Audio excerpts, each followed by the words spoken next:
There we go. This hangout is air is on air live right about now, man. We live, bro. Okay. Let's see here, man. See, let me go to my YouTube. Let me open it up in YouTube. Hey, Mike, Yeah. see if you can, if you click on my, if you click on that first instance of me, and you boot it out, like, does it give you an option to mute it or whatever? There you go. Okay, You it's do that, gone or now. it just It's dropped gone off. now. Nah, I just dropped off. It just dropped off on the song, man. Shit. Right. I'm putting up the window in the hangout. Going live now, right now. Okay. Okay, do y'all, everybody got their headphones on, so we don't get no echo. Shit. Let's see here. Is everybody using headphones? Can anybody hear me? Yeah, I got you. I'm about to put my headphones in. Okay. I just muted myself. Go ahead. Because you and Tony gonna be doing most of the cooking. I'm just gonna be co-signing. Mhm. I, like I told you, I lent Tony my vest, my skull vest, a couple of months ago. He been cooking motherfuckers. Shit, man. Tony, All right. look, Tony done donned the motherfucking Venom symbiote.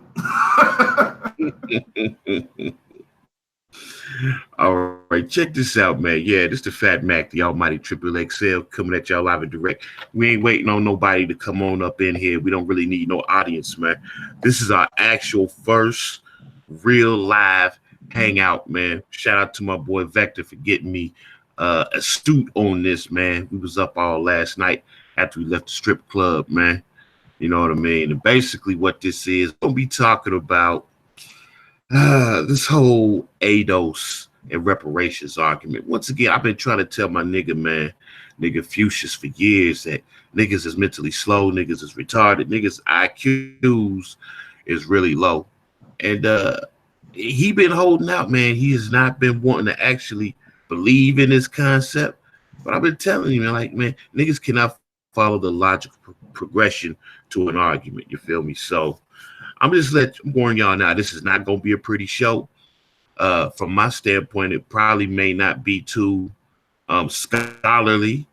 I'm gonna probably get ignorant. So my nigga Vector, I don't know if you want to be part of this, bro. Vector, you ready for this? Yeah, I'm here. Let's do it. I mean, this may not be pretty, man. So, all right, Tony, you there? You there, bro? Yeah, I'm here. I'm here. Oh my God, boy. Oh my God. Oh, just listening to his voice, it's already getting scary. All right, well, check this out, man. You basically you've been hitting me up, man. You know what I mean, all night, man. You seem to be rather disgusted with the feedback that we got on our last ADO show, man. So what we're gonna do right here, we're gonna flesh this out, man. We're gonna see what your thoughts are on these mentally slow Negroes that cannot follow the logical progression of an argument, man. What you guys to say on this ADOS reparations show that we just did? You know, I tried to be objective, but niggas are too stupid for objectivity. Mm, I tried to be balanced, and niggas are too stupid for balance. Apparently, they didn't listen to anything I said. Apparently, they didn't listen to anything you said. mm, So, therefore, they have forced me to say how I really feel oh shit. about Okay. ADOS. Truth about ADOS. Mm, ADOS is a retarded nigga's pipe dream. Oh shit. You understand? Right. It's some shit that's never gonna happen. But nevertheless, I'm gonna attempt to distinguish for those people that are listening to this podcast that have at least one functioning brain cell. I'm going to be very, very clear. Mm.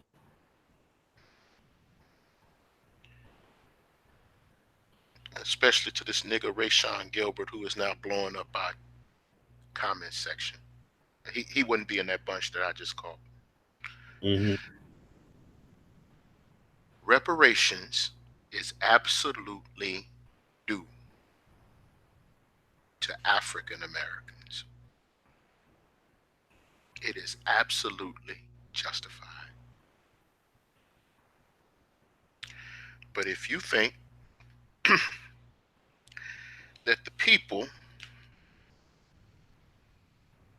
that enslaved you, Jim Crowed you, exploited you, Mm-hmm. used you as the battery of their system are going to give it to you,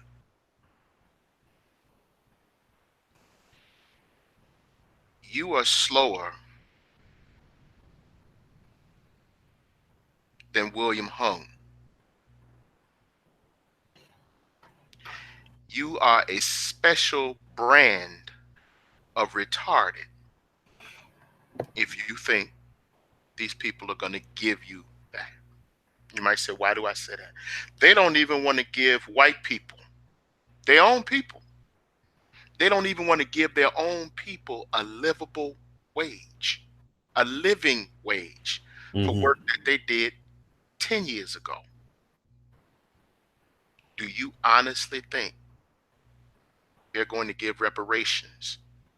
Reparations that are justified to black people some 300 to 400 years after the fact?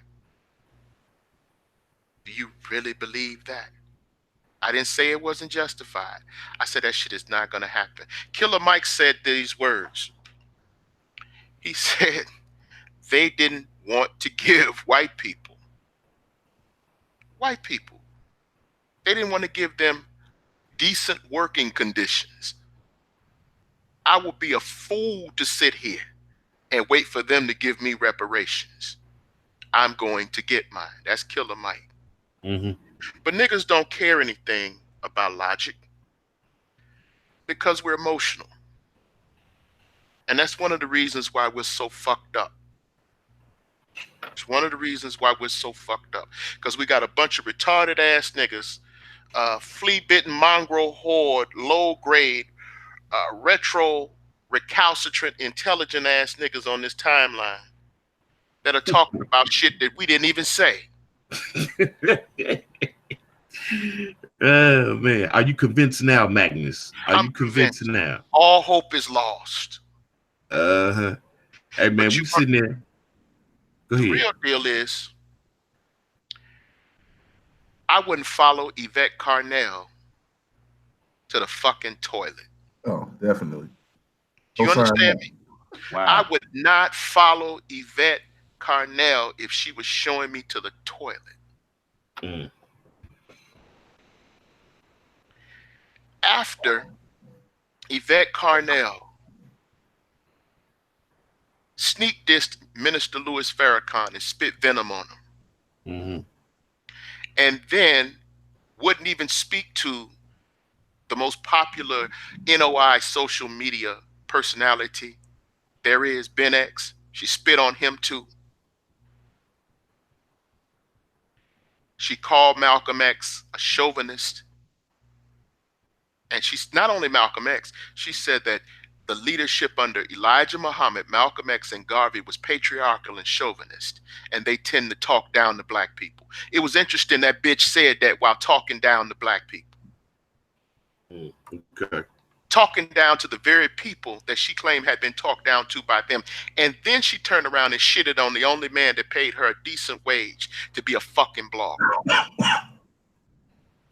You think I'm Mm. gonna follow her? Wow. Let me tell you something. Yvette Carnell is no political influencer in this community. And neither is Antonio Moore. And I take my hat off to him for him being a lawyer. But they don't hold any weight inside of this culture outside of their collective platforms. So your fucking ADOS is political impotence personified. It ain't going nowhere. It's never going to go anywhere. And it's never going to propose any initiatives. Now, one of these stupid bitches on the timeline told us to, hey, you need to do your research. And I actually went back and listened to Tone Talks, and I went back and I went to their website and I combed it. I listened to their interviews and I listened to their debate. And I'll give you this. Antonio Moore has compiled some impressive statistics as far as arguing for the necessity of reparations. But I had already conceded that point. I never said that black people, or we never said that black people weren't justified in receiving rep. We never made that argument. But because you hubcap ass niggas didn't listen to what we said, now you're in our comment section calling us trolls in our own shit. That goes to show how stupid you are. You in my shit calling me a troll.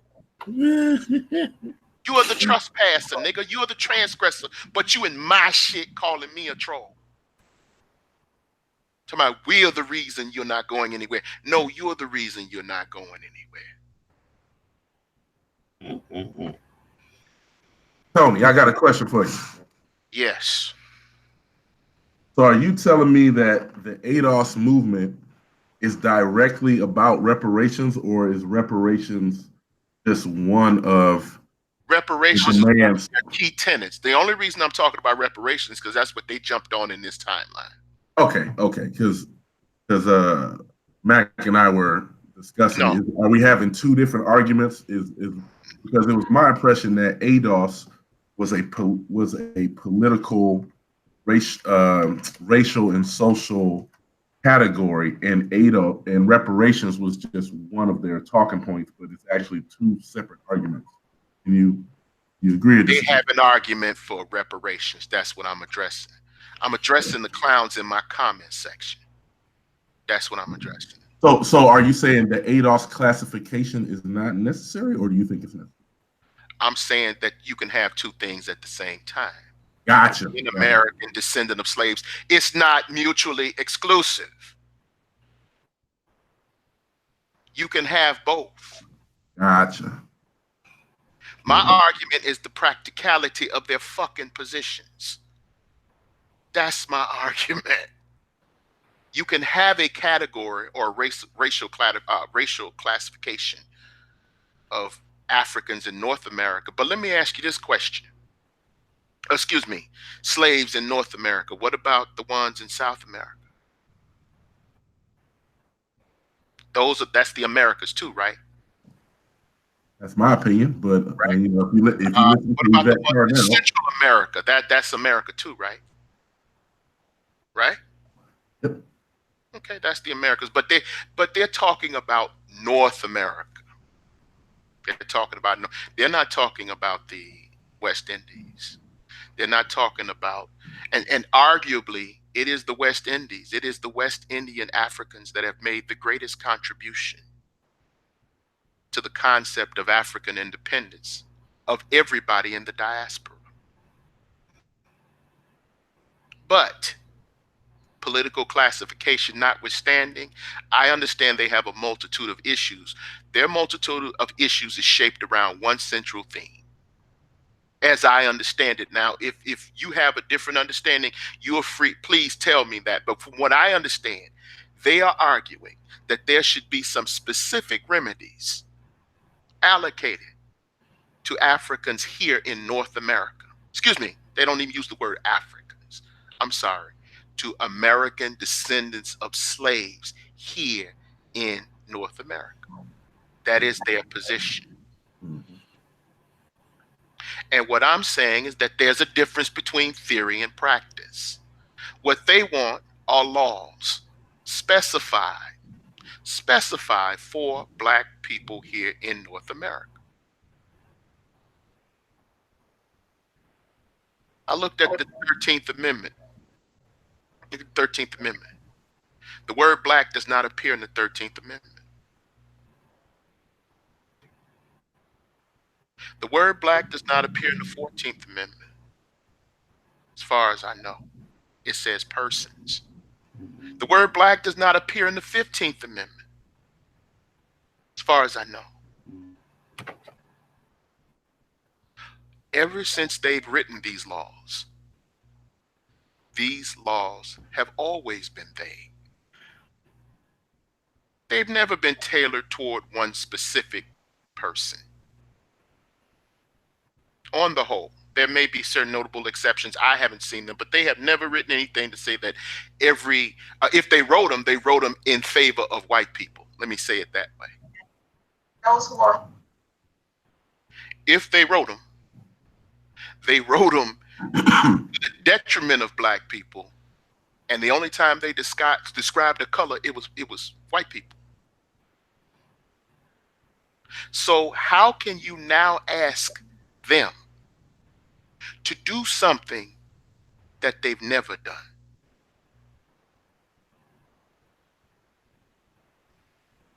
How do you? Hey, check it out, man. You sitting over here trying to talk all reasonable and logical to these fuck niggas. What's wrong with you, man? I was trying to answer the man's question. Hey, Dig, we already did that shit, man. It's time to roast these bitches, man. Fuck these niggas, man. We did that on the last show. You know what I'm saying? We did 20 minutes of logical discourse for these fags, man. Fuck these niggas, man. You know what I'm saying? I mean, really, how many times you got to come on here, man, and just try and be reasonable and logical to these fuck niggas, man? We laid out a concise argument. You was more pro, I was more con. I believe we was real balanced with that bullshit, man. You know what I mean? But all we hear is these motherfuckers crying about shit. They putting shit on us, right?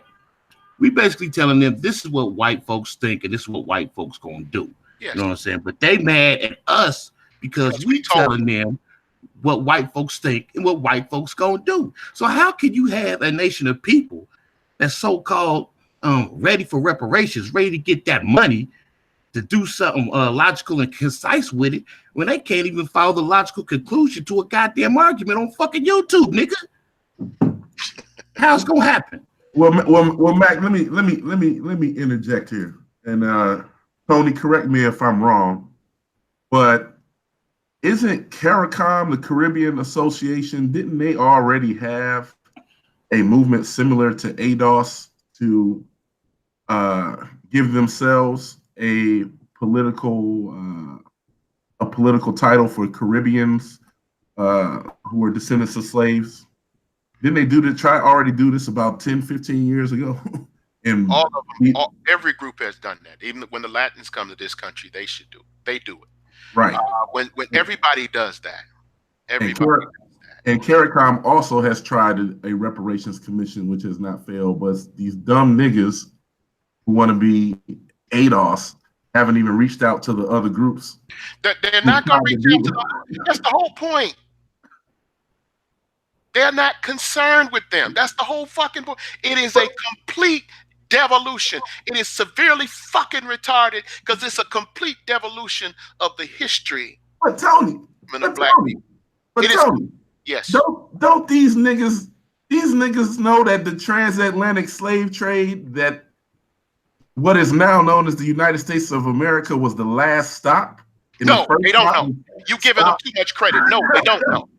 The first stop was South America. No, they don't know. The Caribbean. You are giving them information that they don't know. And here's the painful part about it. They don't even care to know. You understand that? They don't even care that when the boat came over and their whole family was on the boat, their mama got dropped off in Brazil. Their brother and their uncle got dropped off in Jamaica, and then their monkey asses got dropped off in the U.S., but then they'll say, oh, the Caribbeans and the South Americans ain't us. They not ADOS. You stupid motherfuckers. You don't even know shit about the transatlantic slave trade. Here's the argument. They're not in America. They shouldn't get the benefits that American blacks get.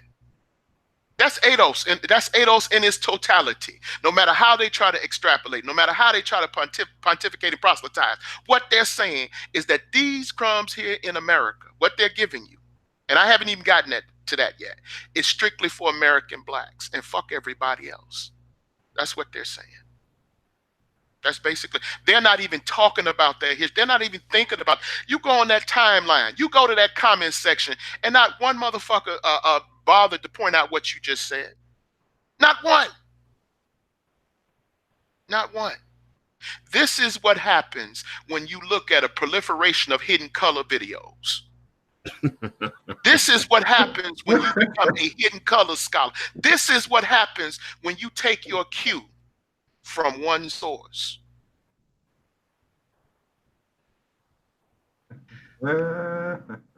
Marcus Garvey was a Caribbean, right? Yes. H. Sylvester Williams was a Caribbean, right? Yes. George Padmore was a Caribbean, right?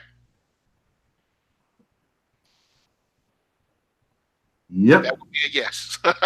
George Padmore was a Caribbean, right? Yes, sir. Most of the people that have made the contribution, and since we're talking about ADOS, but let me finish my thought. Most of the people that have made this contribution, that made it possible, here's my point. Pan-Africanism is what made it possible for you stupid ass niggas to call yourself ADOS. Yes, sir. Had it not been, and there are some critiques, Pan-African nationalism is not perfect. It has some flaws, but nothing is perfect. But had it not been for that context, you would never be able to come out and say you were ADOS. How you stupid niggas gonna accept the child and throw away the fucking parent? Well, no, Tony. See, you got to remember these ADOS motherfuckers, particularly they don't want shit to do with Africa. Their history starts with slavery. They're niggas. They not African. Oh, I see. So let me ask you something. Yvette Carnell threw her name of Fanta away. Yvette Carnell is Maggie. She said, no, Maggie, not Fanta, Maggie. Maggie. Not Kunta, Toby. Let me ask you something. Was Garvey's UNIA just in America? Right. I'm asking a question. Originated in Jamaica. Yes, but in its totality, was it just in America? Did he have chapters in other places other than America? That's my question. Oh, yeah, absolutely. Okay. All right. When Malcolm X formed his organization after he left the Nation of Islam, where's the first place he went? Where did he go? After, you mean when he came back from Mecca after his Hajj? Yeah, he went to Cairo first. He went to Cairo. Okay. And last I checked, Cairo is where? In Egypt. And where is Egypt? Well, if you ask white people, Egypt is in the Middle East. I ain't asking white people. Where is Egypt? It's in Africa. It's in Africa. And Malcolm X tried to get the plight brought before the UN because there were a number of people in Africa. He would get the case of Black Americans brought before the UN so that he could get the support of who? Other niggas down there on 13th Street or 47th Street in Chicago? Is that what he wanted? Is that the audience he wanted? Hey, Tony, it's a quick sidebar to your point that you're making right now. You know what's funny? These same motherfuckers will be jumping up and down RIP and Nipsey Hussle. But we saw at Nipsey Hussle's funeral, it was the Nation of Islam doing security, and of course, Minister Farrakhan delivered a speech. And it was the Nation of Islam who was getting money straight from Muammar Gaddafi, who was sensitive to the plight of African Americans. And Libya's where? And even a couple of days ago, it was the former Iranian president Ahmadinejad who was tweeting about Nipsey Hussle and talking about the plight of African Americans. But these ADOS motherfuckers, they don't want shit to do with our brothers and sisters across the pond. Are getting too complicated for the retrograde intelligence. Excuse me. That is too complicated for them. Okay? That's too complicated. When it comes to niggas, it's got to be kept simple. Niggas don't understand international politics. They don't understand that. They don't understand that the civil rights movement, the goal of the civil rights movement was to expose the bigotry to the African heads of nations or the African heads of states who this country was doing business with globally back during the 60s in order to bring pressure to bear on the government domestically. They're too stupid to get that. Here's what they hear.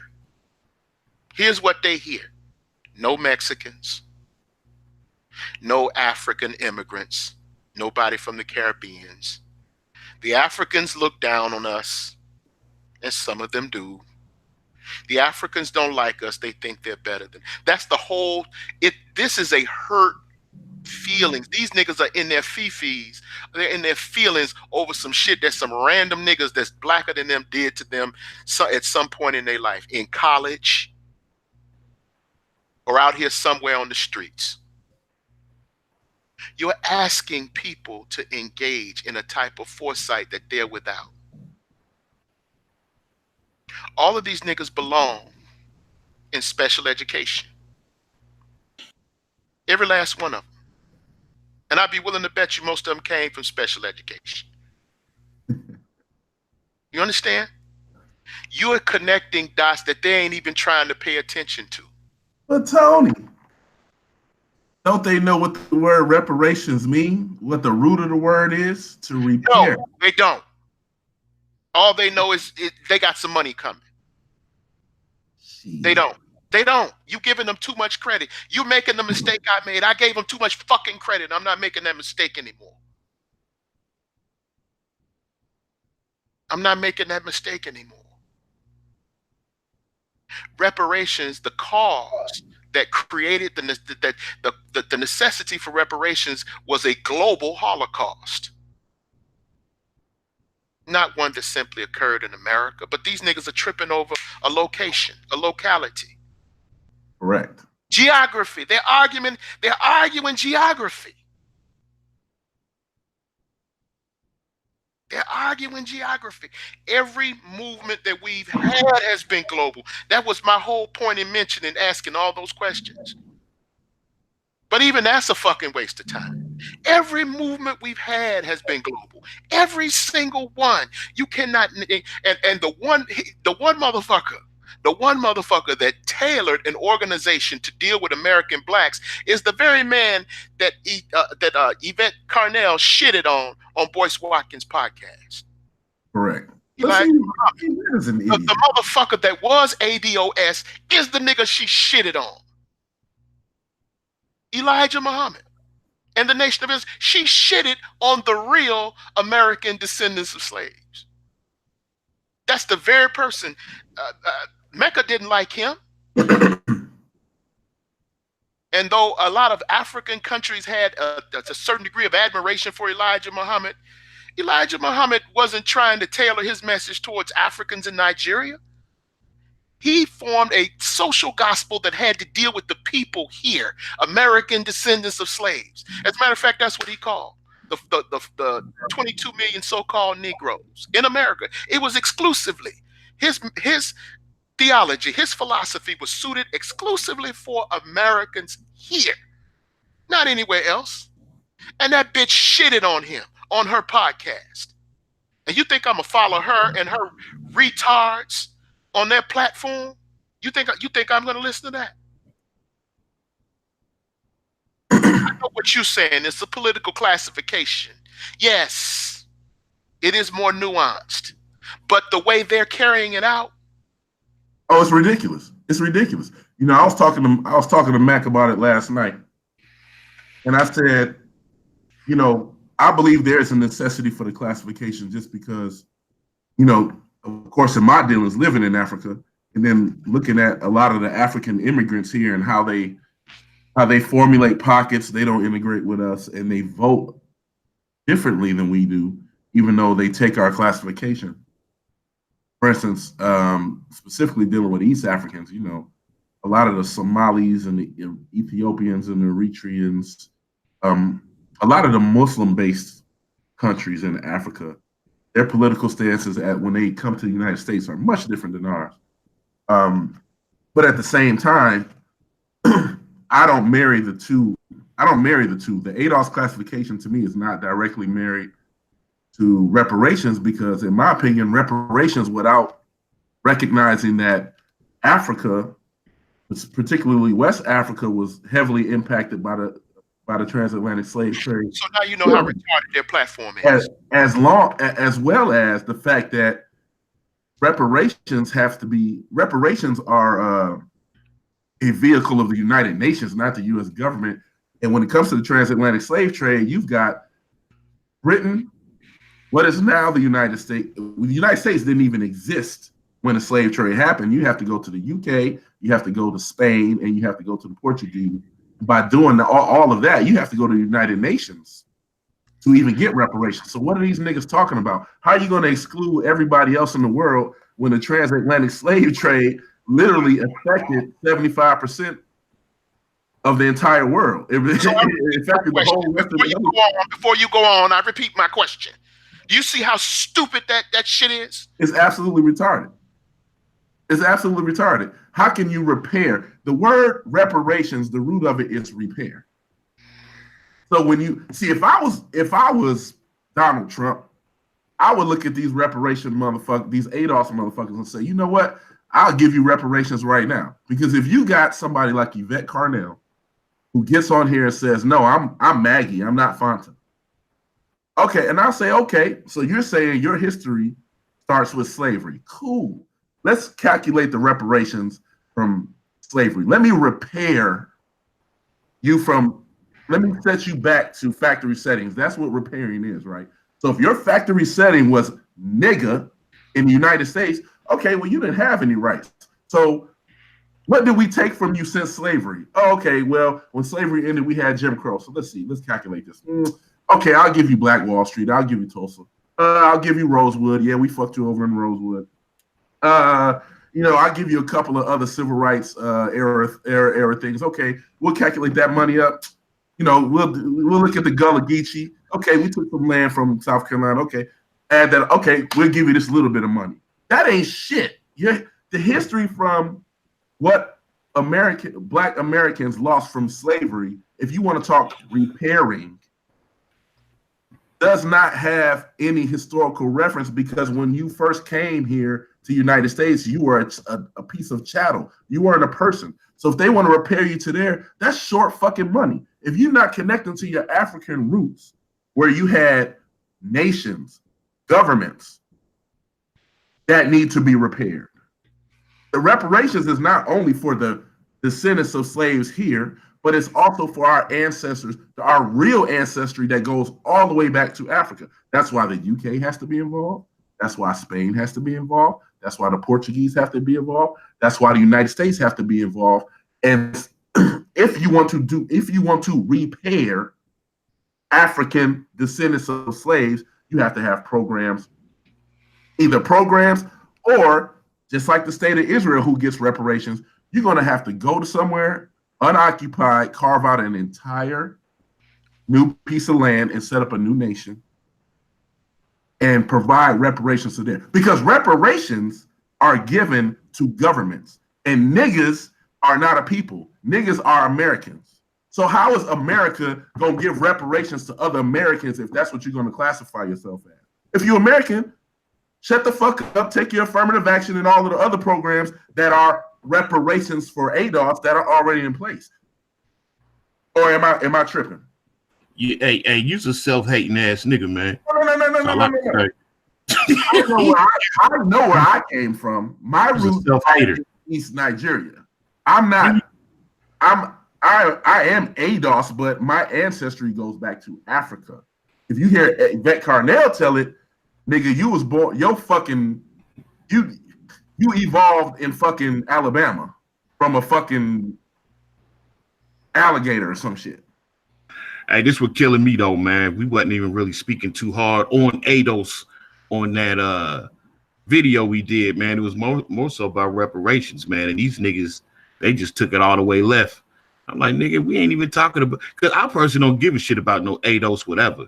You know what I'm saying? My thing was like, hey, if you niggas get this money, I would hope that you would have the intelligence to go ahead and use it to build something with it. You know what I mean? And niggas got mad about that shit. It's like niggas can't take constructive criticism. I'm like, how you gonna be mad at me if I tell you, look, if you get some reparations, spend it wisely?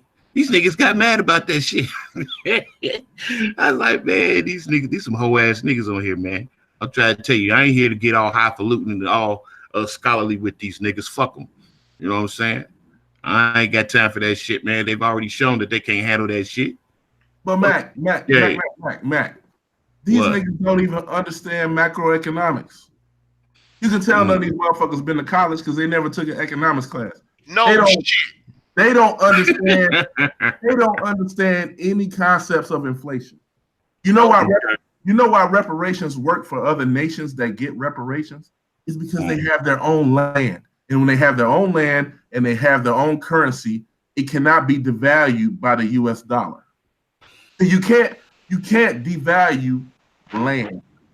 But these niggas want to get a U.S. dollar check cut in the United States, have the government print the money out of thin fucking air because the government's already in debt, and then that same fucking dollar they get is only going to be worth 25 fucking cents because inflation is so goddamn high, and they still ain't getting shit.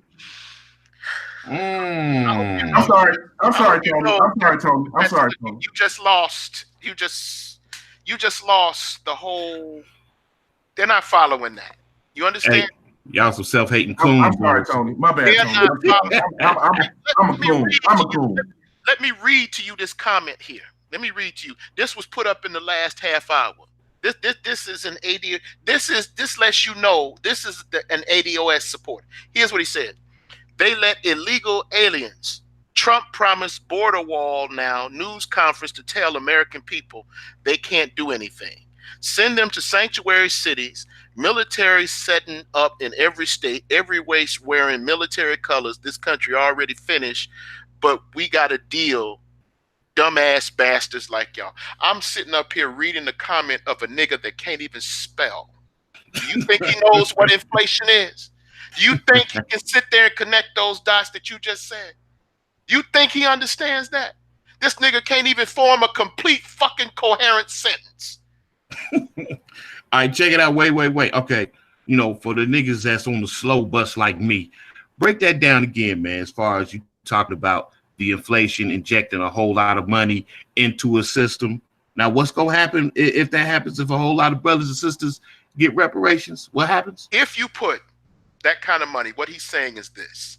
Right. If you're going to pay those reparations, the federal government has to print the money. Right. Well, when you print an excessive supply of money, when you print an excessive amount of money and put it in rotation, you inflate the currency. Mm-hmm. And when you inflate the currency, you lower the value. Okay. You understand? Yeah. So abundance makes you poor. So in other words, if they give you reparations without it being properly worked out correctly, without it being properly administered, you're going to give a bunch of niggas money that's going to be worthless. So you got your reparations, but it ain't worth shit. That's what he's saying. Wow. Okay, man. But you can't say that to a nigga that can't construct a complete sentence. So what you saying is niggas would possibly be in a worse off position if they did get reparations in America because the money would have no value. Because they don't know how to control. Again, they have ideas, and I said this before. Antonio Moore has fashioned a lot of research, and he's talked to people at Duke and Yale. So he's done his homework as far as the wealth gap, as far as the disparities in wealth, as far as institutional and structural racism. I cannot deny that his argument is on point there. What we're addressing, we're not addressing the cause. We're addressing how do you implement the fucking solution, and they're too stupid to see that. The niggas in this comment section are too stupid to see that we're agreeing with them. Yeah, I said, hey, get your money, nigga. You know what I'm saying? That's all I'm saying. I ain't got no problem with it. But man, these motherfuckers, man, I'm at a loss for words how stupid these niggas are, man. Like I said, even in my diminished mental capacity, because I ain't the sharpest knife in the drawer these days, but god damn, nigga, I'm like, why are these niggas mad at us? And it would seem that for the most part we're all in agreement, but for some strange reason they didn't see it that way. I don't know they what. want you to say something. You know what they want you to say? They want What's you to up? say, "Yep, bring it on. Give us the money. We entitled to it because we were slaves." If you saying anything, if you're engaging in any dialogue other than that, you lost them. Right. Well, Mac, all you got to do is ask them one simple question: what is money? And then let it sit there. Right. The fact of the matter is, if we had gotten reparations back during the sharecropping era, where we actually would own land and resources that are sustainable for communities, we would be in good shape. But in the modern United States, Black people don't own any power dams. We don't own farms en masse. We don't own any oil rigs. So what happens when you get the money? The money gets the inflation goes into place because the people who actually own the resources are going to jack the prices up. And then let me touch to what Tony said in you guys' previous video. If white people don't lose their motherfucking minds and just refuse to sell to the ADOS in the first fucking place. So what happens when you have a bunch of fiat currency in your hand and nobody will take it? You still ain't got shit. Right. You still ain't got shit. So how the fuck are you gonna have a reparations plan that only cuts you a check but doesn't have anything in there about having a land of your own? Because having a land of your own gives you the power. What the fuck is money without the power and the respect? Nothing. It's a nigga It's a nigga. On red. It's a nigga in a cigarette truck. It's a nigga in a Newport cigarette truck. It's a nigga with hot hands in the dice game. That's what it is. That's what it is. And these, if granting the argument that you've already recognized, granted, they give you that. You got to get past the point. We never said it wasn't warranted. We never said it wasn't justified. But again, I repeat this last sentence here. But we got to deal dumb bastards like y'all. And y'all is spelled with one L. It's not even a contraction. You gonna give that nigga $50,000. You gonna give that nigga $50,000.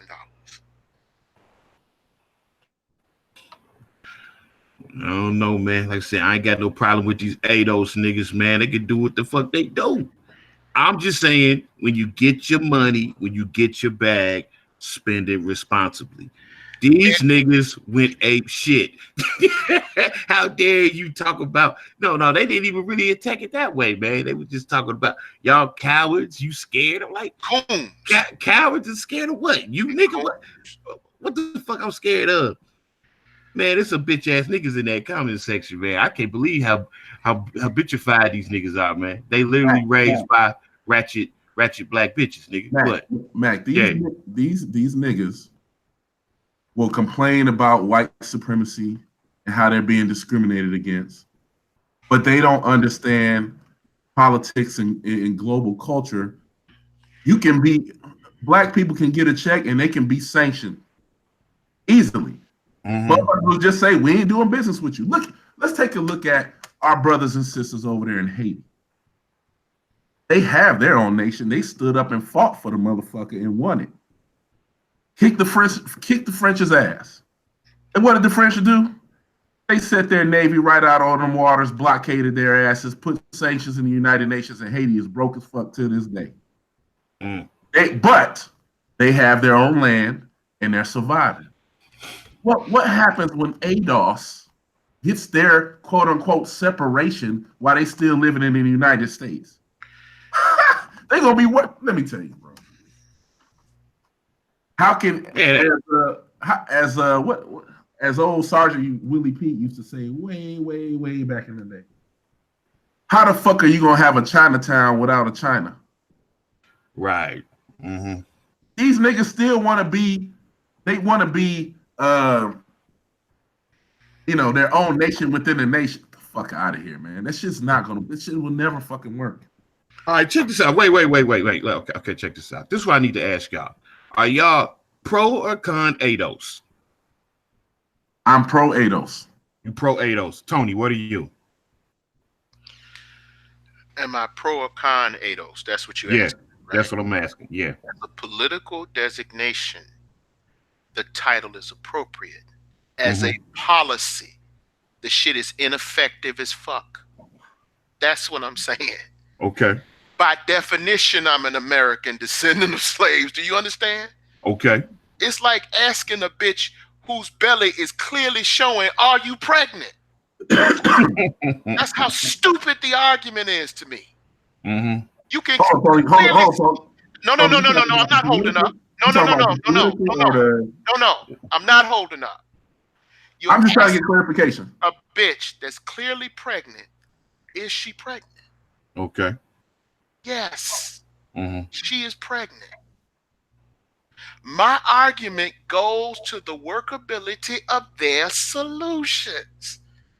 It goes to the pragmatism of their solutions. That's what I'm saying. Now you can ask your question. No, I was. You just cleared it up for me. I was asking, were you talking the political designation, or were you talking about reparations? Okay. It goes to the practicality of their solutions. I am an American descendant of slaves. That's history. That's simple fucking basic history. Why would I argue simple basic history? So let me ask you this. Why do you think these mentally slow ass niggas in the comments section think that you are anti ADOS? Why Nigga, do you think answered your own question. I'm trying to figure that out once again, because I thought you laid out a pretty concise argument. It wasn't con, it was more pro, but for some reason they didn't see that. I'm trying to figure out why they didn't see that. Maybe you had some insight on that. These are low IQ YouTube hidden color scholars. They're in their feelings, and they don't even understand the ADOS movement as a political movement and not as reparations. They can't make the separation between the ADOS political classification and reparations. That's why they acting fucking. Here's what I'm sorry, they're not acting stupid. They are fucking. Here's what I heard Antonio Moore say. Antonio Moore said that there should be benefits designated strictly, which is the same argument that Claude Anderson has been making. There should be remedies and recompense or legislative policies or policy directed simply to African Americans. And my point is, yes, I agree with you, but how practical is that when they have never directed any remedy or redress a grievance towards a specific number of people? Now, of course, to be sure, somebody's going to say, well, what about the Japanese getting reparations? Okay. What about the Japanese getting reparations? The Japanese got reparations, one, because they had an identity toward the mother country. And last I checked, Japanese come from Japan. And the international politics and the relationship we had with Japan necessitated those people being made whole. But you don't want any association with your country. You don't want any association with the continent.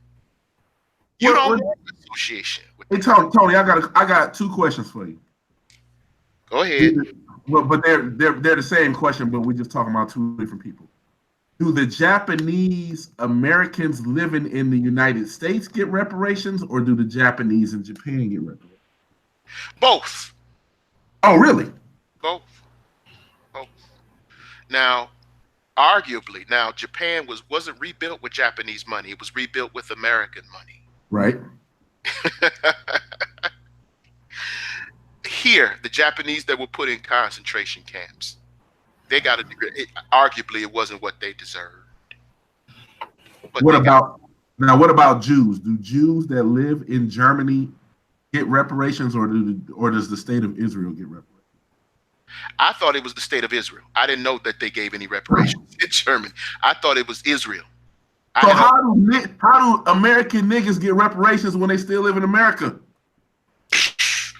In the world of a nigga like Rayshawn Gilbert, that's totally possible. So what you're saying is, in order for us to actually get reparations and make reparations actually worth something, we have to have our own land. Not just have your own land. Reparations works like this. It works like everything else. There has to be power involved in the conversation. Vector pointed out Israel. Israel, I don't know of shit that Israel exports. Do you, Vector? You tell me. I don't know. They export wine and technology, and they're a technology powerhouse. They're actually what do they contribute toward the American economy? Can you tell me that? Israel is actually it's actually the leader in waterworks in the world as far as reusing and purifying water. Because Israel was a fucking desert, and now it's they've got so much technology when it comes to finding water, reusing, cleansing water, and reusing water, that they're a technology leader in the world now. Okay. They're a huge wine exporter. They've got great grapes and shit. But other than that, I would say that Israel's value is largely found in the fact that it is a guard dog of American pipelines belonging to transnational corporations. Well, there's political power. Absolutely, it's new. I won't say it's Switzerland. But it's an economic powerhouse, mostly because of the Jews and their positions that are not in Israel, that they have economic and political power across the world. But their power is shaped from their relationship with transnational corporations. Absolutely. And the American government. It's on behalf of transnational corporations. Okay? So now let's go to these niggas that in our comment section. Who do they work internationally on behalf of? Now you can't tell a nigga to go do business in Africa. I'm sorry? You can't tell a nigga to go do business in Africa. So you answer the question. So who do these niggas work internationally on behalf of, or on behalf of internationally? Who do they? Nobody. It's only one nigga that they represent. They work for Trump. They work for America. The only black dudes that's doing something internationally are in the damn military. Or yeah, in the military, or the black market, the drug gang. Yeah. And if you're going to represent a motherfucker who is always managing to escape while you get football number sentences, I think you need to find somebody else to represent. Now, I know that some niggas going to misconstrue when they hear this. They're going to misconstrue what I said. And I really don't give a fuck anymore. I don't care anymore. But here's the point. The point is that every group of people that got reparations, they had some type of political or economic power. That's my point. Jews got reparations because of the political authority and power of Israel. The Japanese got reparations because it was in the economic interest of transnational corporations and the American government to give them those reparations. What consequence can you threaten the American government with? Oh, you're not gonna vote Democrat anymore? Too late for that. They done already wrote you off. They ain't even courting you no more. They ain't even talking to you no more. They talking to the white working class, to the white male working class. And the Latinos. No more. And the Latinos. And the Latino. They ain't even thinking about you anymore. So what? What empty threat is that? What are you gonna do? Oh, you're not gonna vote for Hillary Clinton? Good, because we ain't voting for Hillary Clinton either, bitch. We ain't gonna make no more rap albums, nigga. Yeah, what can we threaten? What? What? No more stanky leg. Yeah, the stanky leg. What are you gonna come to do the stanky leg on the White House? No more stanky legs, sir. What Yeah, man. consequence do you have to make them do what you're asking them to do? They had a protest, said, don't spend your money at Black Friday. That was the biggest fucking sale ever. You told them niggas to protest Black Friday, they did the exact opposite. Mm-hmm. Yeah, man. How you gonna threaten? Shit. How you gonna threaten the economic infrastructure of the United States of America, and you can't even stop buying tennis shoes that cost more than a goddamn car note? And these are the same in the comment section talking shit. Them the main niggas. Like it's in line on Black Friday. And I bet you every one of them niggas got one of them $700,000, $800,000, $900,000 iPhones. Every nigga in that comment section got one of them iPhones. That's how stupid they are. They spent $1,200. This nigga spending $1,200. You know that's a mortgage. That's a mortgage payment. So what are you gonna threaten them with? See, Israel can threaten America. The Japanese can threaten America. The Chinese can threaten America. That's why they do right by the Jews. That's why they do right by the Chinese. Even the motherfuckers that don't even come to China, they're gonna do right by the Chinese. That's why they do right towards the Japanese people. What authority do you have? What you gonna do? Tear up? Oh, I know what you're gonna do. You're gonna tear up your own neighborhood. That's what you're gonna do. You're gonna burn down your own pharmacy. That's what you're gonna do. Hey, Tony. Hey, you's a coward, man. You's a coward, man, and you must be eliminated for the race to go forward, man. I just want to go on record. You know what I'm saying? This nigga that wrote this comment. That's what they need. Nigga don't even know the difference between RIGHT and WRITE. You too stupid to breathe data. Man, you can't make this shit up, man. These motherfuckers are so goddamn stupid, man. I'm like, can y'all please try and dig deeper, man? Get to the roots of the situation or the problem. You asking too much. You asking too much. All they know is they want some money. That's all they know. Children with Down syndrome. With intellectual Down syndrome, you're not going to get to them. You can sit here. See, I could sit here and I could sit here and connect these dots, and Vector's done it wonderfully. He sat here and tried to explain international politics. These niggas don't get international politics, man. It's a waste of time explaining anything to them. No, Tony. Elijah Muhammad got frustrated with them in his later years. But Tony, we gotta have them. We gotta have them. You gotta have what? We can't let them get discouraged, because if we ever want to do reparations correctly, and you want to go to war, you gotta have the pawns, and as you always say, the pawns go first. So we got to keep the pawns in the game. We can't let them run away. We can't let them get so frustrated that they don't want to be on the battlefield.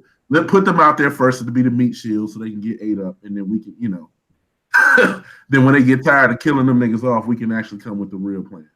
Well, be easy on them, bro. Give me my Punisher vest. Give me my Skull vest back. That's the difference between you and me. I think they're too stupid to even be pawns. You understand? Man. For real. I think they're too stupid to even be pawns. A pawn plays his position. They're too stupid to even be pawns. I understand what you're saying.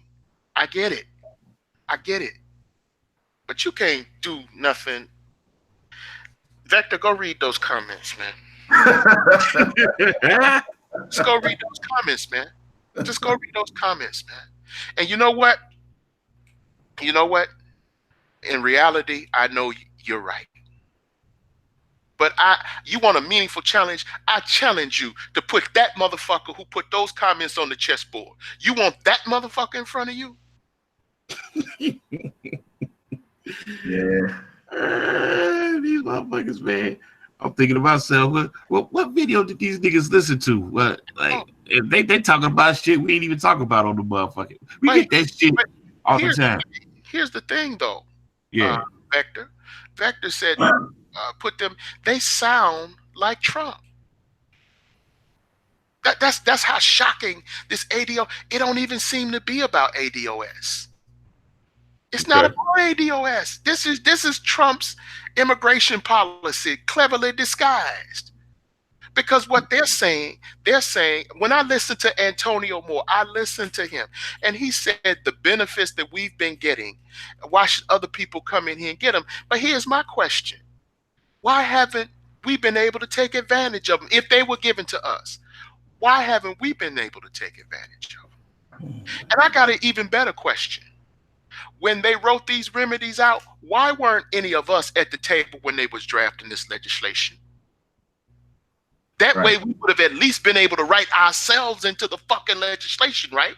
Right. Right. That goes back to you know, a lot of people argue me down. They said, well, look at Liberia. Liberia didn't work. I said, well, the reason Liberia didn't work is because white people controlled the Liberian colonization. And you know, when Abraham Lincoln was pontificating over what to do, you know, the problem with what to do with the slaves, and they came up with the plans. You know, Abraham Lincoln said it. He said, these two people will never be able to live together and be equal. Yes. Talking about whites and blacks. Yes. Abraham Lincoln said it himself. He said, if we really want to help these people, we got to get them the fuck out of here and help them set up shop somewhere else. But what do niggas do? We built this country. We want to stay here, blah, blah, blah. Let me tell you, when the United Nations told them Jews they could have Israel, them motherfuckers packed up and rolled out so fast. They was leaving before they even got Israel.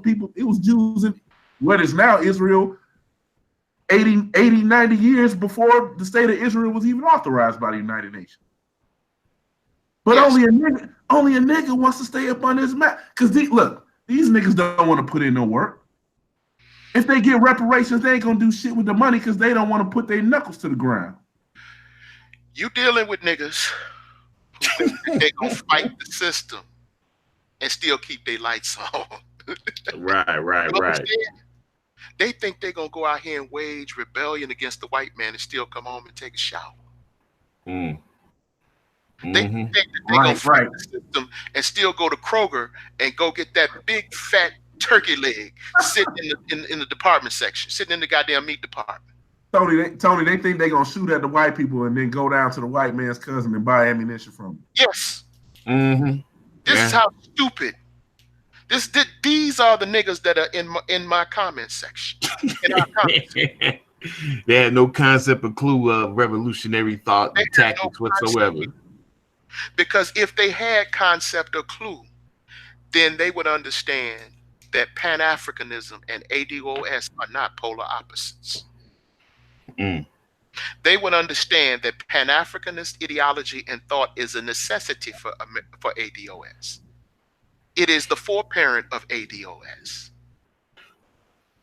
There would be no argument. And they're saying, well, I'll give them a bone here. They talk about the attitude of some of these immigrants. You don't get any beef with me there. You don't get any beef with me. But I come back to this thing. We had this legislation on the book for 40 years. You know what they did with affirmative action? Let's talk about policy now. Let's talk about policy. You know, when they first proposed affirmative action, it was something designated strictly for African Americans. Do you know that? But after they chopped it up and watered it down, and it got through, just like we talk about the Great Society and the welfare programs. The welfare program that was written and drafted by Adam Clayton Powell Jr. looked nothing like what was passed by Lyndon Baines Johnson. Most niggas don't know that either. Adam Clayton Powell's War on Poverty program and his welfare program was entirely different than the way it was administrated under the Johnson administration. Entirely different. But niggas don't know that either. So when you got niggas out here talking about welfare and don't really understand it, but okay, that's a sidebar. Here we go. When they drafted affirmative action, right? We weren't at the table when they drafted those policies. Do you remember the Bach case out in California? You remember that case? No, I don't remember it. For refresh me. That was a case where a white man sued. This was when affirmative action was just getting started. A white man by the name of Alan Abaki sued for admission into the University of California, Los Angeles, I think it was, law school. And his scores, he argued that his scores were higher, but that the other person got accepted under the affirmative action program. And the Supreme Court agreed, and they struck down a portion of affirmative action with respect to qualifications. See, that fight that they argued, it's already happened. You know, there was one person that wrote a dissent to the Bakke case, one black activist, when I say, that's who I'm talking about. You know who was the only black activist to reduce his dissent to a writing, and who actually admonished and who actually tried to organize the black community around the Bakke case? Do you know who that was? Who was it? That was Huey P. Newton. He drafted an open letter to the NAACP and to CORE and to the Urban League to dissent against the Bakke case. And you know what he got from them niggas? Crickets. Well, Tony, you got crickets right now. I mean, why is Yvette Carnell not going after feminism, who's hijacked the because she is reparations? That bitch is a feminist. She's a lesbian feminist. Exactly. So she's a fucking hypocrite already. Because how are you going to be for ADOS reparations when the stuff that's already on the books for ADOS is being hijacked by your fucking feminist movement? No, this stuff that has been on, it's been hijacked by people long before African immigrants. Yeah, they won't go after white women in America who's gotten 80% of the benefits that's supposed to go to ADOS, but then they won't. I was just about to say that. You know who's benefited from affirmative action? White women. White women have been the lead beneficiaries, but this is the motherfucker, and this is a motherfucker that is married to or dating a white woman. So this is a bitch that is dating the group that has been the lead beneficiary of affirmative action. Huh? I was asking a rhetorical question. No, what did you say, Matt? Mike was saying something. I wasn't saying nothing, bro. But I will say this right quick. Fuck these bubble gun revolutionary bitch ass niggas in my comment section. That's all I gotta say. Proceed. Affirmative action was torn down long before the 80s. What did niggas do when they tore down affirmative action? We didn't do shit. When they set aside these contracts for these minority firms and we allowed them to write in all type of legislation in the books that disqualified 80% of the niggas in society, we didn't say a word. Not one word. See, they had already sabotaged that legislation. The people that drafted, that's who I mean by they. The architects sabotaged your legislation before they approved it. You weren't at the table to assure your place in it. So now when you come in front of me now arguing that you should be written into the legislation, and you're not talking about drafting the legislation, do you know how stupid you look to me?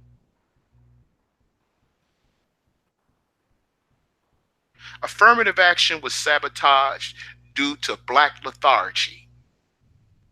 Facts.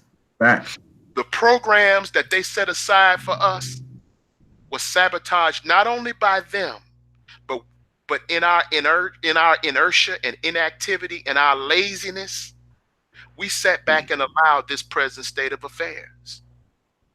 So my question to Yvette Carnell, where the fuck you been for the last 40 years?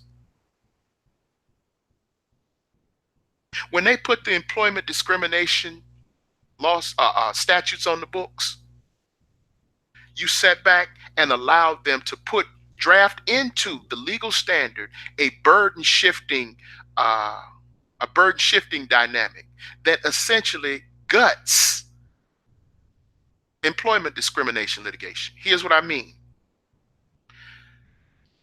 You get discharged from your place of employment and you look at it, and the person who discharged you on the grounds that you were black, but he didn't say it that way. He just said, look, we have our quota. We've met our diversity quota. You have to go. Now he might as well have said nigger, but he didn't come out and say nigger, you fired, hit the bricks. You file a lawsuit. There was a case in the Sixth Circuit called McDonnell Douglas. McDonnell Douglas says that if you allege race discrimination or employment discrimination on the basis of race, the employer has to come back and show a non-discriminatory reason for why he fired you. If he can show that reason, it shifts back to you to show that he lying. So now the burden unshifted from him back to you to prove he lying. But if you're fired, who has all the personnel records, him or you? He does. Who would have the very proof you need to prove employment discrimination, him or you? So it made the idea of employment, or it made the practice of employment discrimination damn near impossible to prove. And it got so ridiculous. If you go through and read those case law, those cases, go through and read the case law, you will see where they're drawing pictures of apes and monkeys in these people's workplaces. And then when they're going to sue, the courts turn around and say, well, that happened one time, but it didn't happen with any frequency. And it didn't happen with any degree of extreme severity. So therefore, you cannot maintain employment discrimination lawsuits. What did we do when that happened? Nothing. Nothing. But you got all this rancor and all this venom for African immigrants. You got all this bitterness and all this rancor for Caribbean immigrants.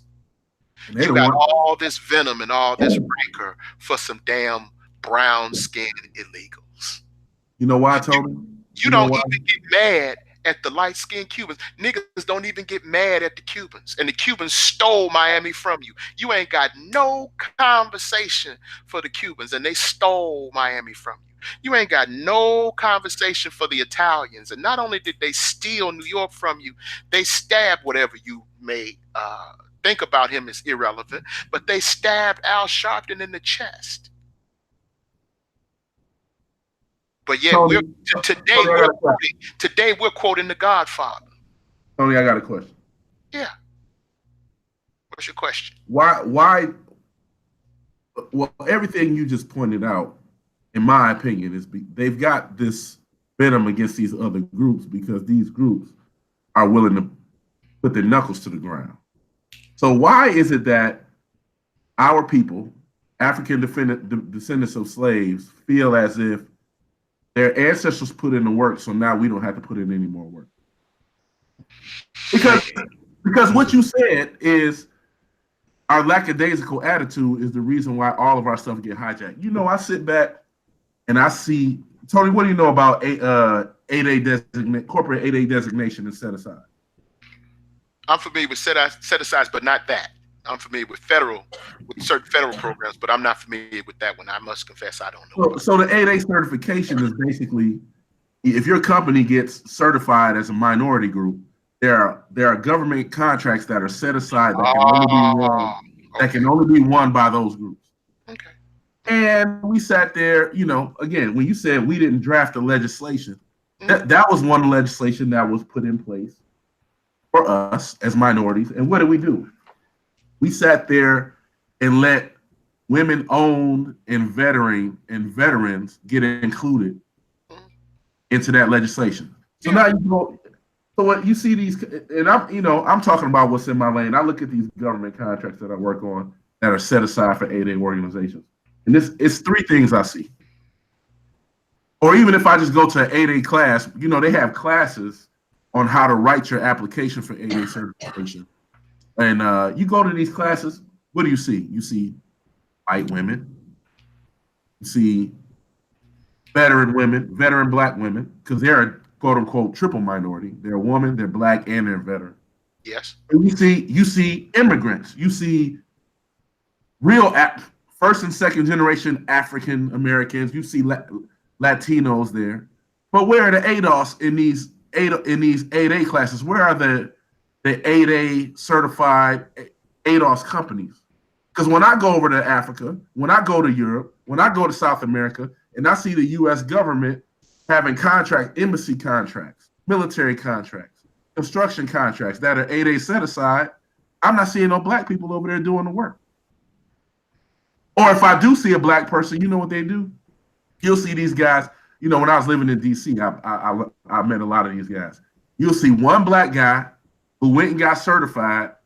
He's got a small business with like 3 people on it, him and his brother and one of his homeboys. They win a $5 million contract, and what do? They take 15% off top, and then they subcontract it out to General Dynamics or Boeing or some shit. So white people still getting 75%, 85% of the money that's set aside because we don't have enough skilled people to go after what we already have out there that's set aside for us. What are these niggas talking about? It's a lot of shit already in place that y'all niggas ain't even taking advantage of or fighting to make sure that we are the people who are only qualified for those. But y'all want to go get a fucking check. Just give us the check. Hey, man. What? Hey, get a check. Hold on. What? Hey, man, y'all some self-hating coons on this motherfucker, man. Let me shut this shit down. Because I just can't hear all this coonery going on. Let me tell y'all something about these fags in my comment section, man. Hey, is this go back to Colin Kaepernick, man? How these niggas was talking crazy about Colin Kaepernick when he got that, what was it, Adidas, what was it, Nike deal? Yeah. Is that what he got? Mm-hmm. Yeah, man. Now, look, he was doing this kneeling thing. He was trying to get black folks to come together and boycott the NFL and shit. Was niggas boycotting the NFL? Nope. No. Them motherfuckers, man, they was in lockstep with the NFL, watching all the playoffs, looking at the Super Bowl. You know what I mean? They gave 2 fucks about boycotting the NFL. And then all of a sudden, he say, fuck this, I'm going to get my money, I'm going to get my bag. You know what I mean? He go ahead and make that deal with Nike. Then these niggas now they got a problem. Now they calling him a sellout. Hey, listen. You know now look. This the type of bitch ass nigga that's in my goddamn comment section talking shit. You feel me? Hey, that's the kind of shit I'm talking about. What's up? Hey, Matt. You know how many niggas is angry that Kaepernick finally got paid and kept his dignity? Yeah. They mad as fuck.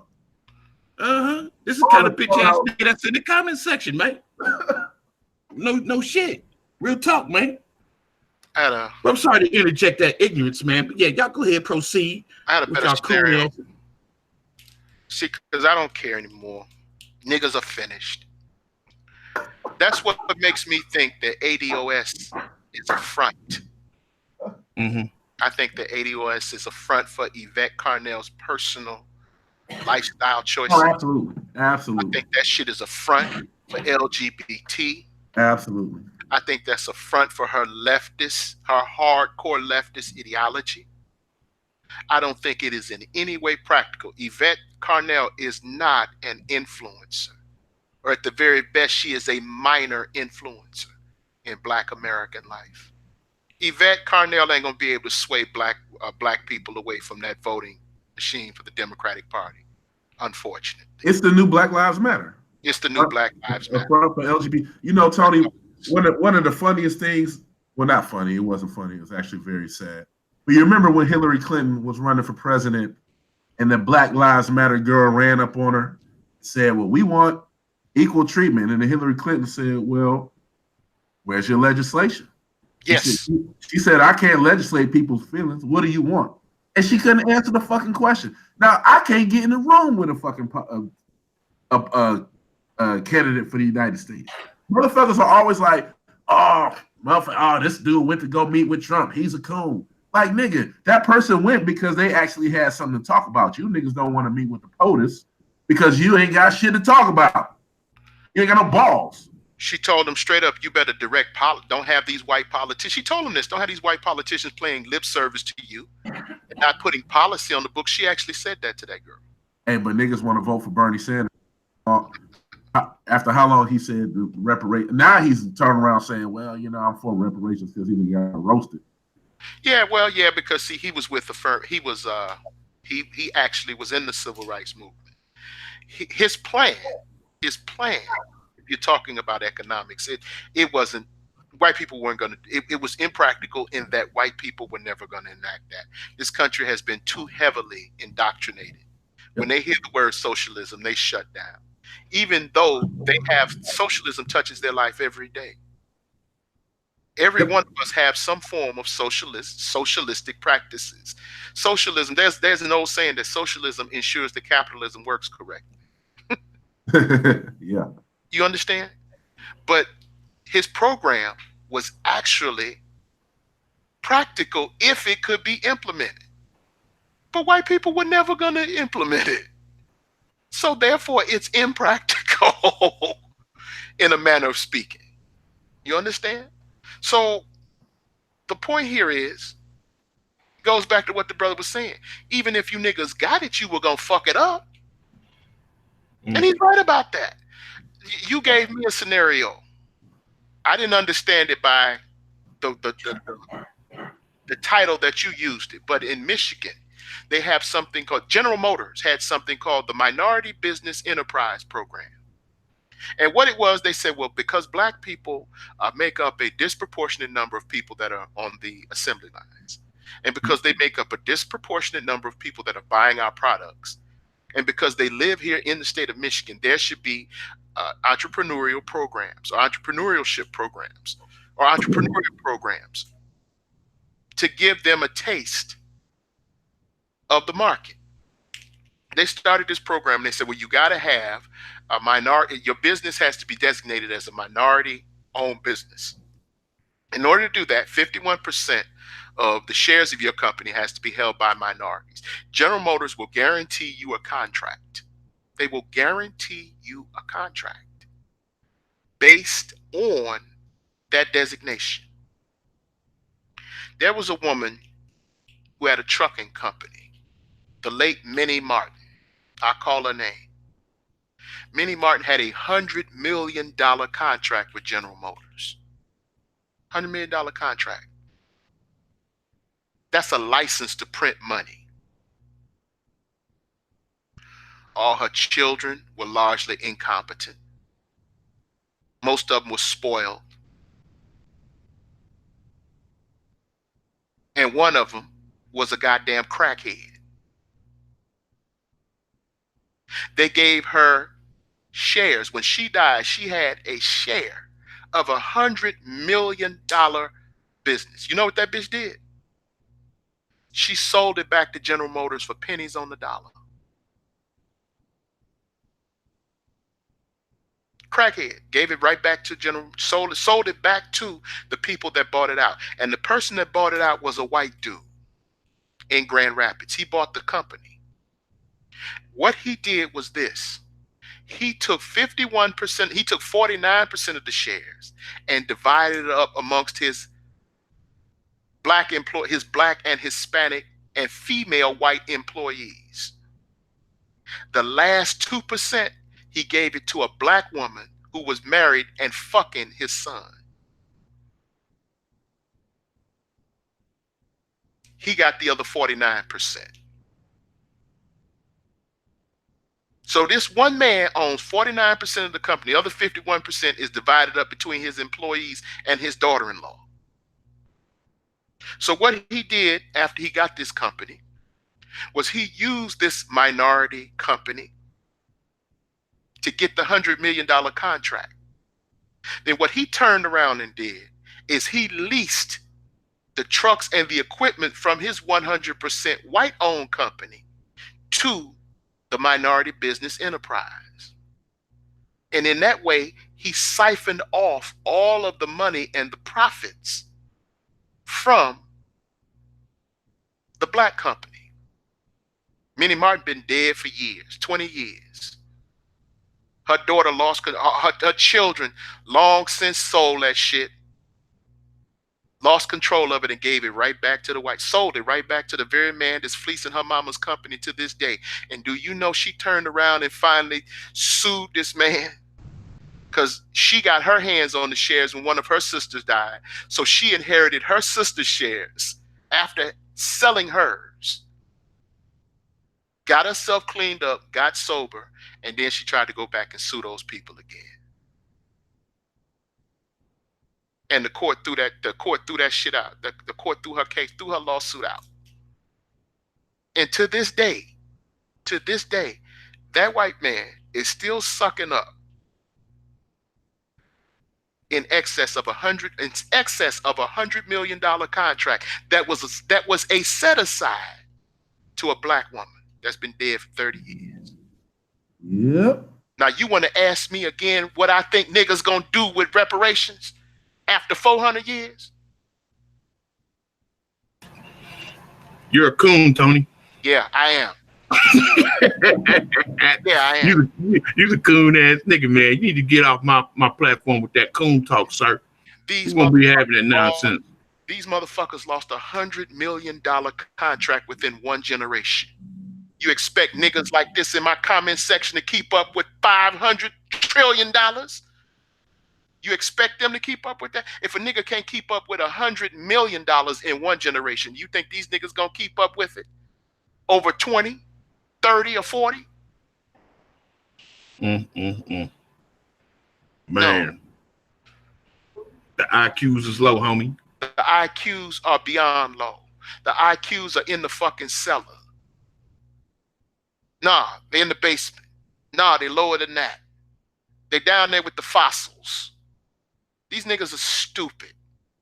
And I don't care if they don't like it. ADOS as a political designation as a consequence of the transatlantic slave trade is simple history. It's a consequence of what happened of the slave. It is the consequence of the African Holocaust. ADOS comes out of the African Holocaust.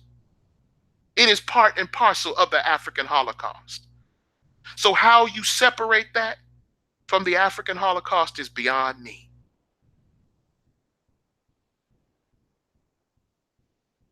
And you can talk about initiatives. Antonio Moore came up with beautiful studies, and he has wonderful charts and numbers. And I mean, they're very descriptive. But he forgets about one thing. You got to go to them. You got to go to them. And I know somebody's going to say, well, what about the civil rights movement? The civil rights movement was successful for the very reason that ADOS will be unsuccessful. ADOS don't want no allies. You understand? The civil rights movement, the Black Power movement, they were always more global. They were international in their approach toward the problem. Look up Huey P. Newton's theory of intercommunalism. Arguably, you don't get no blacker than Huey Newton, right? And as a matter of fact, I think Huey Newton's what do you call them damn things? The thing that I'm using in this hangout here. What do you call those things? Hello? What's that? The little emblems that I'm using in the damn for the hangout here. What do you call those things? Icons? What? Emoji? Not emojis. Not emojis. Avatar? Avatar. Avatar. Yeah. Avatar. Yeah, Avatar. That's what I mean. It's a nigga that got nerve to be on our timeline using Huey Newton's avatar, arguing against the point we didn't make. And Huey Newton made that point in our favor. Excuse me, he didn't make that point in our favor. Huey Newton's argument, or Huey Newton's political analysis, was always international and global. Look up intercommunalism and see what the theory is. See what Huey Newton's theory of intercommunalism is. And it is the antithesis. It is the exact opposite of the political platform of ADOS. It is the exact damn opposite. But this nigga is in my section with Huey Newton's avatar. He doesn't even know the ideology of the man whose avatar he's using. Yeah. What do you say? All power to all the people? I don't know what this nigga said. He's in the comment section. No, I'm talking about Huey P. Newton. Yeah, all power to the people.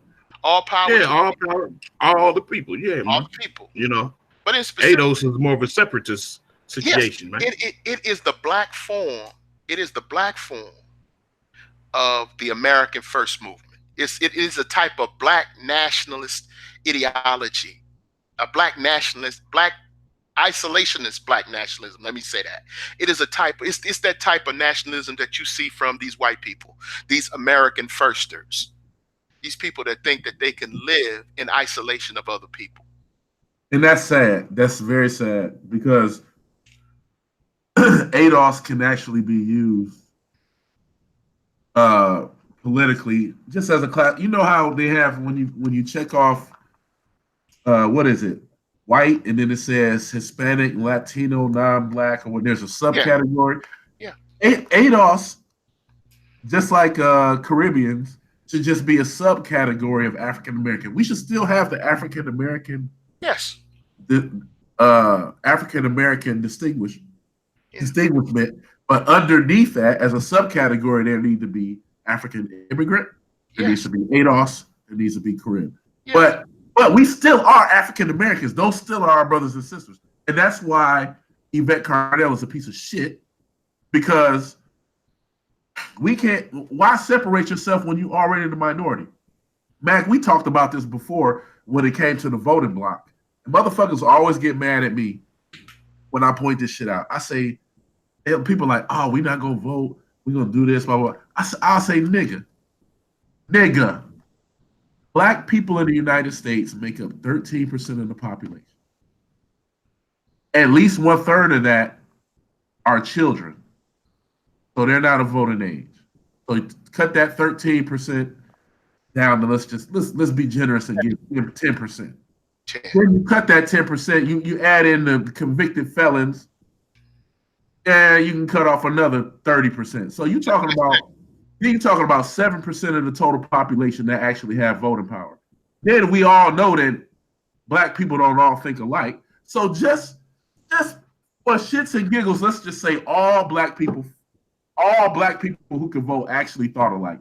You still only got 6 or 7% of the total population of the fucking United States voting. You really think you're gonna move the needle? You really think your vote means a goddamn at this point? Well, Oh, silence. Oh, I'm sorry. I'm sorry, Tony. here's the problem. You're right. You're right. Here's a You problem. never gonna lie. Here's a problem. Here's a problem. Here's the issue. When it comes to their elections, they're split down the middle. So they're gambling for that little 5 to 7%. You understand?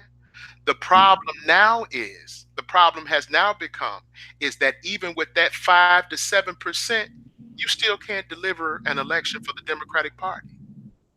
And that's like I said, that 5% has to all think alike. Now, if you got the motherfuckers like Brian, what's your boy over at O'Shea's? That motherfucker I want to punch in the face, Logan Brian Anthony. Oh, Anthony Brian Logan, ABL. You got motherfuckers like that in the game, and that's 5 to 7% is really like 4%. Yeah, because he's bought him and Candace Owens. They're bought and paid for. So black people can't the voting populace of African Americans in the United States between black ADOS thinking differently, and then you've got the Somalis and the Nigerians and the Haitians or whoever else come in who fall under African American voting their own way. We cancel each other out anyway.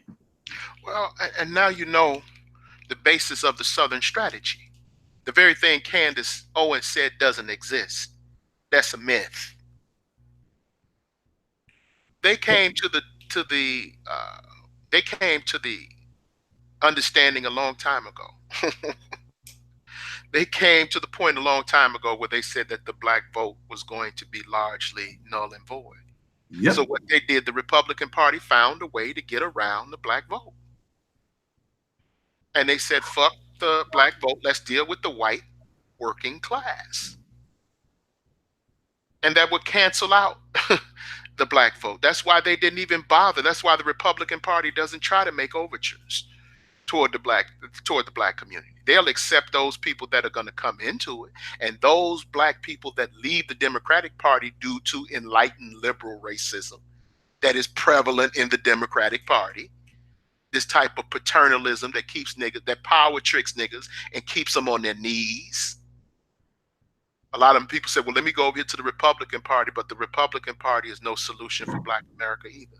You're just leaving one plantation to the next. You just moved to the plantation up the block. It's the same shit. It's the same shit. It's the same shit. Just a different party, same shit.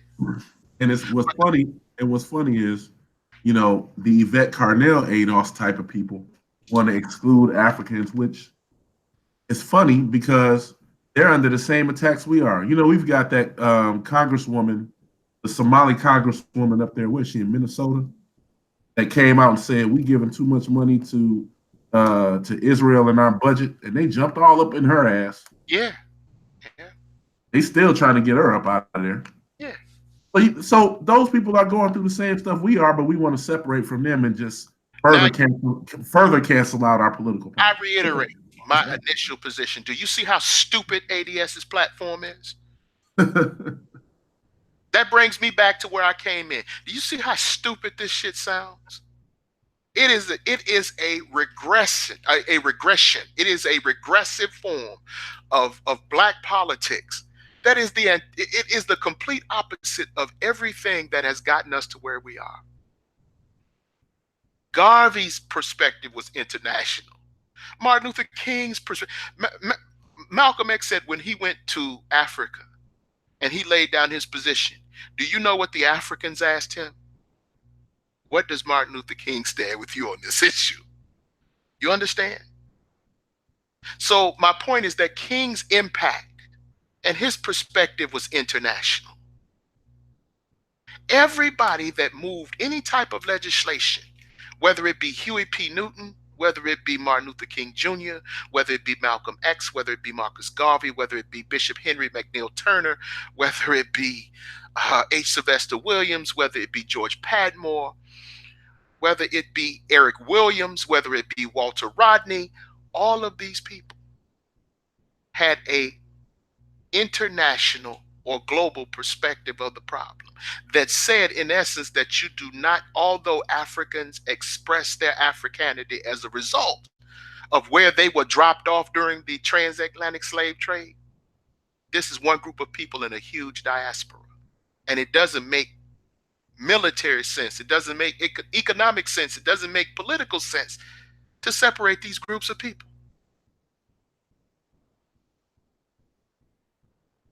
And here come these Negroes arguing over benefits that they've never used in 40 years or have half used in. Lord, they're getting ready to legalize marijuana. They're getting ready to legalize marijuana. And it's only two niggas I know with a dispensary. Snoop Dogg and the Game. I don't know of anybody else with a dispensary. I don't know of anybody. They're going to decriminalize the very thing that sent you to prison. This is your payback right here. The same shit you've been selling for over half a damn century. They're getting ready to make it legal. And not one nigga that I've seen is making a move on that industry. But pharmaceutical companies are getting ready to make hundreds of billions of dollars on the sale of medical marijuana. And you want to talk to me again about reparations? You want to talk to me again about programs specifically set aside for Black Americans? When you let them steal the programs that they wrote for you, the programs that were supposed to benefit you, you sat there and allowed them to do this. You sat there and allowed them to corrupt affirmative action. You sat there and allowed them to corrupt these government set-asides that were supposed to create businesses inside of urban America. You sat there and watched this happen. Yvette Carnell and Antonio Moore is 40 years too late, as far as I'm concerned.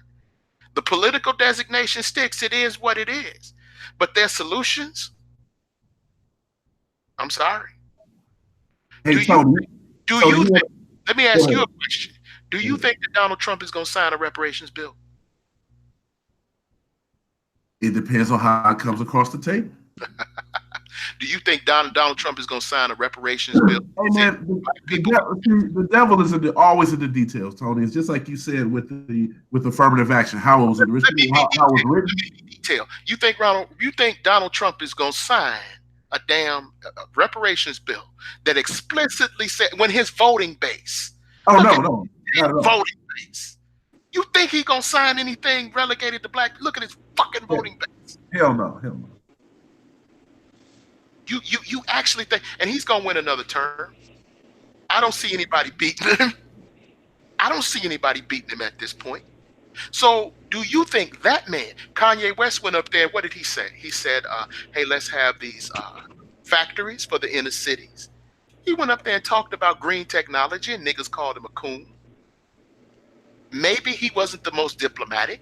Maybe he wasn't the most informed as far as the machination of politics. Maybe he didn't understand when he was being used, but he put forth a platform to the president. And we had a nigga like Sean James talking about his hat. You understand? Hey, yo, can y'all hear me? Yeah, I can hear you. I'm arguing with. I'm trying to get clarification about this from this guy in the comment section. There's a guy. We got a guy in the comment section, Carrington Cooper, who says that. What is he saying? I said that ADOS are trying to deny their African ancestry, and he says more like Africans deny ADOS. And I said I need you to explain that to me. You engaging in a time wasting effort. Well, I need to understand why they think that Africans hate African Americans. I mean, as a person who spent the last 12 years in the Middle East and Africa. Can you repeat your question? He's saying that Africans deny ADOS. I got that part, but can you repeat your question? Oh no, I'm asking him to explain that. What do you think, though, Tony? Do you think that Africans deny ADOS? That's the operative word in your whole question. Think. He's not thinking. You understand? He's not thinking. He's just responding. He's not thinking. Now, what is the question you're asking me? Do Africans deny what? Do they deny ADOS? Do they deny African descendants of slaves? Yes. Not the ones that I've run into. That doesn't mean that there aren't some. They're talking about individual slights, man. You can't guarantee that it ain't some niggas somewhere that don't want to be identified with. Hell, there's niggas in America that don't want to be identified with niggas. You understand? So you can't hold the whole continent responsible for what a few niggas do. You understand? You can't hold the whole continent of Africa, the people, the whole collective of the population of Africa responsible for what some nigga doing over here trying to come up. That doesn't make sense to me. So what if some Africans did? What does that have to do with anything? Vector, have you been turned down before?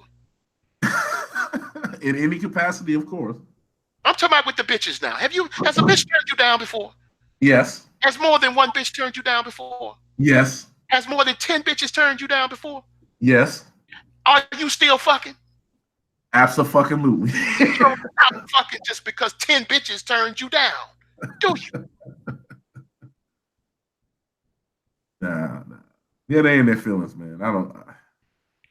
Just because some African somewhere, somebody that they ran into college somewhere, did something or said something, now man, get out of here with that shit, man. Fuck away from me with that grade school shit. Man, get the fuck away from me with that. Because their feelings been hurt by some African that they bumped into, or a couple of Africans. I had a motherfucker from Cameroon that was my economics professor. Mm-hmm. He was my economics professor. And he didn't act that way. I had a professor in political science. I think he's dead. He's probably passed on by now. He was here trying to create a liaison between Africans here and Ethiopia, where he was from, to go back and do some work to improve the continent. He was always thinking about the redemption of African people. So do I let my experience and everything that they gave me in college go because some random nigga over here trying to come up and trying to do what he think he needs to do in order to be successful in this society? Do I need to do that? No, I don't need to do that. Well, Tony, I think it's a it's a lack of self-awareness by ADOS themselves to understand that their culture is firmly rooted in America. It's a fucking split personality. I'm not fighting it anymore. Well, no, this is what I'm saying, Tony. They'll say we are ADOS, we are Native Americans, we are native to this country. But then when the African comes over and says, I want to not only protect my culture as African, but I want to help you understand where you came from, they say, well, that's denying ADOS. No, motherfucker, it's that they're affirming their culture and they're trying to tell you that this is also your culture.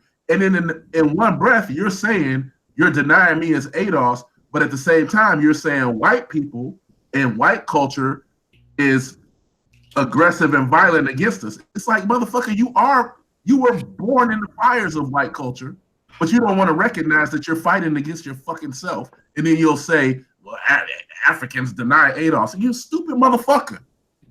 Well, again, if I go back to his argument, what I've heard him say, what I've heard Antonio Moore say, Antonio Moore and Yvette Carnell's position was labeled around benefits for black people. That's their position. Now, I haven't heard any Africans do that. And again, it is complete impotence. It's political impotence to argue against history. Now I know some of these niggas gonna say, well, you got some of these niggas, there were free blacks here before white people got here. Yeah, there were free blacks here before white people got here. See, that's another way they come at you too. They said, well, not every person came over here was a slave. Okay, well, yeah, not every person came over here was a slave. But where are these people and their descendants now? And how much wealth do these people own? How much wealth do they own of this? They don't own anything. They may have some companies here and there individually, but I'm talking about on a collective basis. On a collective basis, how do they affect the gross domestic product? On a collective basis. That's too high level for them, Tony. I told you they don't understand macroeconomics.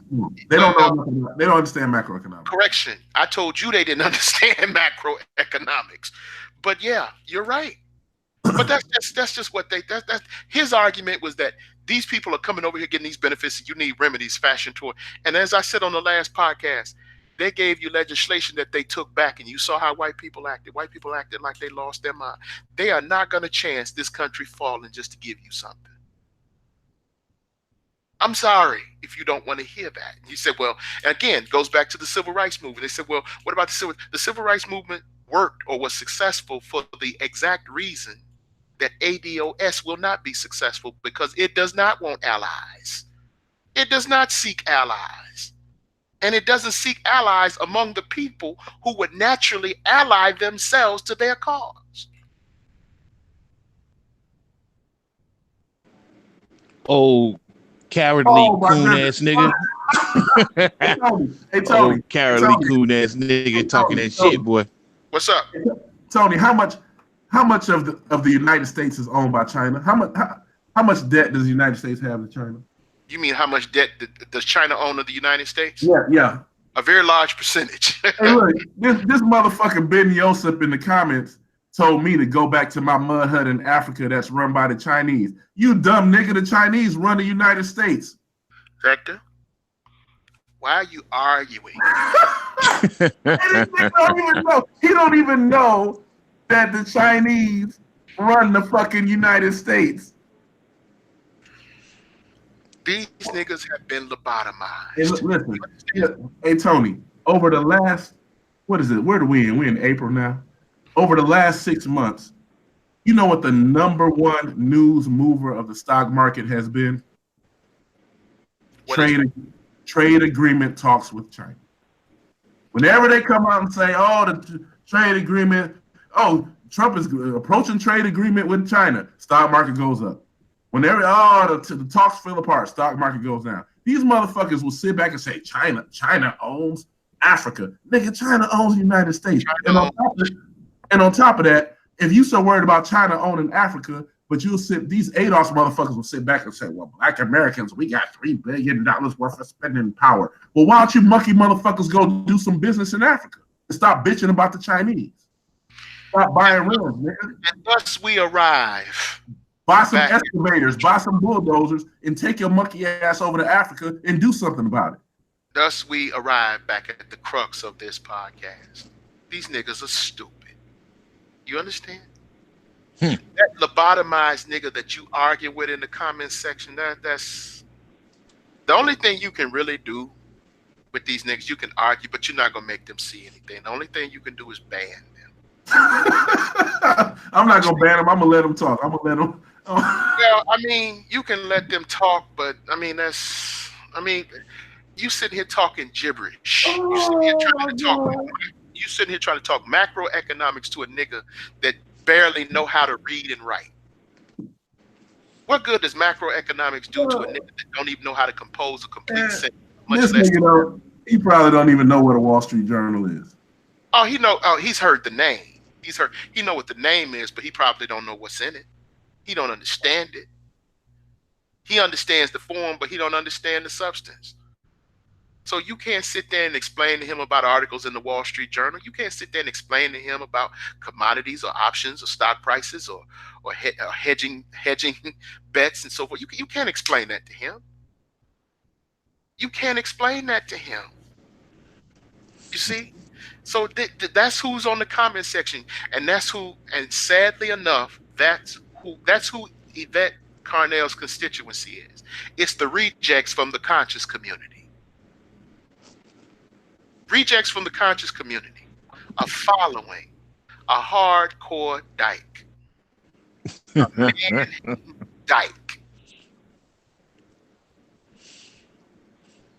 Yvette Carnell couldn't lead me to the John. And again, although I have a certain degree of admiration for all the charts and all the research that Attorney Moore has done, my thing becomes, how do you implement that? He said, we have 1 million ways to implement it, but you still got to get the federal government to approve it. Now, what consequence, what action do you have to force them to do what you want them to do? See, that was my argument from the beginning. But because niggas were too stupid to listen to my argument, they concentrated on the Fat Mac saying they would probably blow it if they got the money, and he was right. They would fuck it up when they got the money, because that's what niggas do. Goddamn right I'm right, nigga. Goddamn right I'm right. Right? So that's what they concentrating on. Again, when Kanye West went to the White House, what was Sean James talking about? A hat. My mom and my dad told me not to wear the hat in the house. That's what he concentrated on. Out of everything that man said, he concentrated on his hat. He ain't saying shit about policy. These are the people that are following Yvette Carnell and Antonio Moore. By and large. And I don't care if they hear this and get triggered. Oh, I'm not like that. Yes, you are. I don't give a... Yes, you are, nigga. If you're following Yvette Carnell, you are a low-grade moron. God damn. The comment section would seem to flesh that out. I've never seen such low IQs in my life in that goddamn comment section, man. I was like, these fuck niggas is hey, they own one in this comment section. Son. Man, they're just grossly miseducated. Oh, you sound like me, Vector. Once upon a time. You sound like me. I used to say the same thing. They can be saved. No, they can't be. No, Man. no, there's no salvation for them. There's no salvation for them. Oh, this what this motherfucker dead L that's in my comment section. Rashawn Gilbert, no. Miss Fergie, no. Can't be saved. Can't be saved. Can't be saved. Yep. They can't be saved. But Vector, I will give you all the credit in the world for trying. And I'll be there when they stretch you out in the streets. They ain't gonna stretch me out. I'm not gonna be there. You already know where I'm at. You ain't gonna be no martyr. I'm You gonna ain't gonna be no martyr for the peoples. I will come to the bridge near you when they put a teddy bear with your picture on it and some flowers at the corner. I'll be there. Hey Tony, I need you to rock the T-shirt with my face on it. Yeah, I'll rock the T-shirt with your face on it. I sure will. I sure will. I sure will. I will be there when they stretch you out. But as far as martyring yourself for these niggas, no. These niggas kill their own. The niggas that's in my comment section, the niggas that's in the comment section are the very niggas that will be your murderers. The very niggas there in you the go. comment section arguing That's self-hate. and talking about we are coons and calling us agents now. We agents. They've made us agents. We on the federal. We on the FBI's payroll. If I was on FBI, go ahead, Doc. Hey, yeah. Even though basically what you had expressed in that video is that Muhammad Ali and Malcolm X said things that we express. You know what I mean? Things of a so-called Uncle Ruckish and coonish nature. You know what I mean? But they still coming on here calling us coons. But I'm like, okay, so by proxy, of course, Malcolm X and Muhammad Ali and other so-called black, pro-black luminaries, man, that these niggas can't hold a dime or a candle to. They also must be coons as well. Hey, man, Yvette Carnell shitted on every one of them for saying that, for making those, just like these niggas in our comment section. Yvette Carnell did the same thing to Malcolm X, Elijah Muhammad Ali, and the Black Panther. She did the same thing to them. The same thing that they doing in our comment section, she did to them. So that's why if you following Yvette Carnell, you stupid as fuck. You a low-grade moron. So they going around waving the black flag or the pro-black flag when they actually have no concept that they're doing the exact opposite. The exact opposite. Following the that is the least pro-black. Yvette Carnell is the least pro-black. Her orientation, she is more Marxist and socialist in her orientation, which I have no problem with socialist ideology. I have no problem with socialist economics. It is not utopia. It is not flawless. It has its problems like everything else. But I don't have any problems with it. She's running around here waving this LGBT flag. That's what this is, a clever rouge. Hey Tony, I'm looking in the comment section. Hey, shout out to Andre Edwards in the comment section. He just reminded me of something. You know, he said, "Ask Nipsey." You know, these stupid niggas will sit up here and say Africans deny ADOS, and they sitting here praising, they fucking flipping their lids over Nipsey Hussle getting killed and don't even know Nipsey Hussle is Eritrean. His whole family is Eritrean. Is he first or second generation Eritrean? And he's done more for the hood, for the damn Crips than niggas. But they gonna say, I ain't know that. He's from Eritrea. He was Eritrean, but they ain't looking at his. They looking at his gang colors. You ain't figured that out yet. Hey Mac, you didn't know You didn't know Nipsey Hussle was African? Nah, I ain't know that, man. Yeah, he was. And he wasn't even any of these ADOS niggas. Well, that makes sense. Okay, all right. They ain't looking at that, man. They so stupid, yo. Africans deny ADOS. Nigga, Nipsey Hussle was one of the biggest Crips.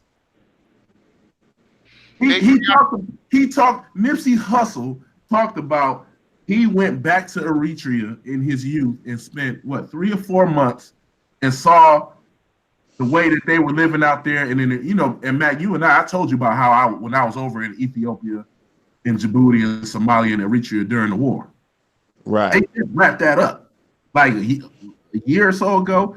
Eritreans in Ethiopia finally called their truce.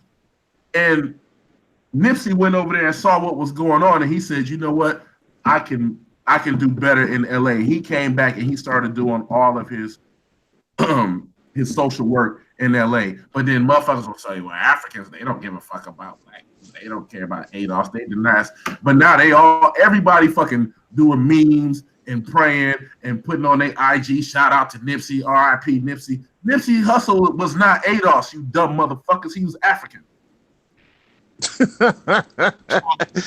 You can't make this shit up, son. You're talking to people that are too stupid to investigate the difference. Do you understand? For them, the story is his raps, his clothes, and his set. The fact that he's Eritrean, that's a coincidence. That's in the background. He's repping ADOS. He's repping 100% our culture, but then they'll say Africans, they don't care about black people. They don't embrace our culture.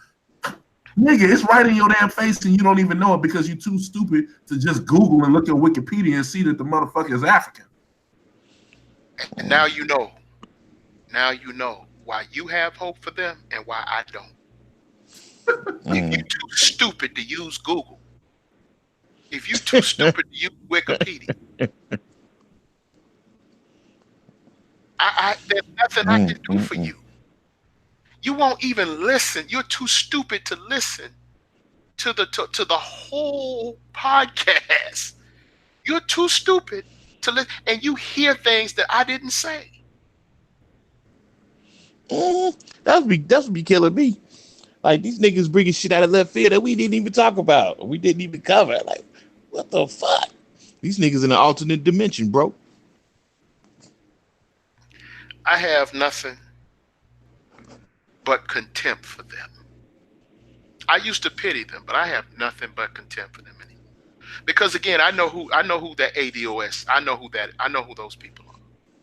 Those people are the rejects. They're not even smart enough to be pro-black.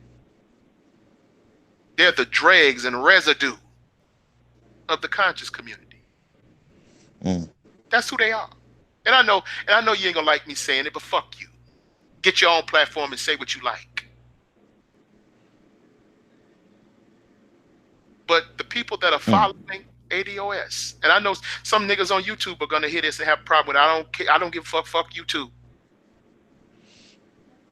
ADOS, the people that are following Yvette Carnell are too stupid to be in they're rejects from the conscious. The conscious community kicked them out. Not even Sidnetta would kick it with these niggas. Brother Polite wouldn't kick it with these niggas. They're too stupid even to be among Brother Polite's congregation. That's who the people are. That's who the people that are following this. That's just how I feel about it. That's my personal feeling.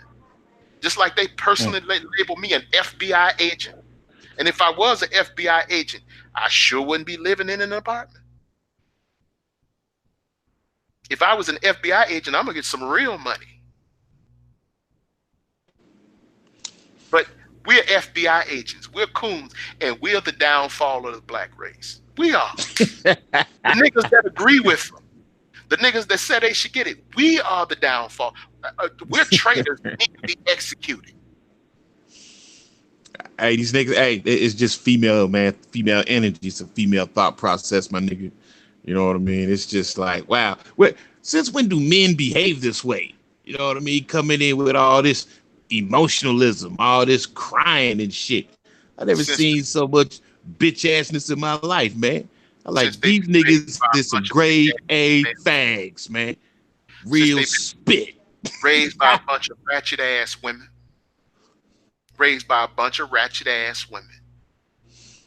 So, I'm trying to tell you. Vector, you're right. We have always been. See, you were here trying to be objective. And you were pointing out international politics. These niggas don't understand it. And what they understand of international politics is the left-hand misinformation and misquoting that they got from somebody somewhere else. I told you this nigga up here talking about Trump and Mexicans in the comment section. He's in the comment section talking about Trump's and Mexicans. I mean, excuse me, Mexicans and Trump's immigration policy. What? Oh, in our comment section. Our comment section, yeah. Oh, okay. What? Do you have the comment right offhand? What was he saying? Rashawn Gilbert. He's talking about Trump building a wall and setting security sites or security places for these people. And he said that we are the downfall because of dumbasses like us. What does that have to do with what we was talking about? It don't have a damn thing to do with what we was talking about. What the fuck is this nigga talking about, son? Okay, all right, I give up. I assume Vector's still arguing. No. I'm not really arguing. I'm actually engaging with Ben Yosef. I was going back and forth with him, but he's coming around. But we got guys in the chat asking for. You guys have in the chat. Well, they're asking if you got super chat, but go ahead and pay the bills, fellas. We need your Patreon. Go ahead and drop your Patreons and your links. Okay, I'm gonna flip a coin. Should I do this? I'm gonna flip this nickel. I gotta get to my computer. Shit. All right. Powerandstrategy.com. That's my website. Powerandstrategy.com. If you want to hear a podcast, you're going to have to hear me here. Do not go to my YouTube page. Come to this YouTube page. Come to this YouTube page. Come to this YouTube page. Come to this YouTube page. Come to this YouTube page if you want to hear podcast and video information. Other than that, go to my site, powerandstrategy.com. Subscribe and share my articles. Subscribe and share the articles. And like the articles that you see on that I put on Facebook, on my Facebook page, Power and Strategy. You go to my Facebook page, like the articles, subscribe to the website, share it. If you want to become a PayPal donor, it is PayPal. My PayPal is wayofstrategy44@gmail.com. Wayofstrategy44@gmail.com. Wayofstrategy44@gmail.com. My Patreon is Power of Strategies at Patreon. Power of Strategies at Patreon. And if you niggas want to hate, which I know you do, some of you do, not everybody in the comment section. The people they got sense enough to know who I'm talking to. You niggas that if you like what I say, if you hate what I say, wayofstrategy44@gmail.com. Wayofstrategy44@gmail.com. And that's where I'm at.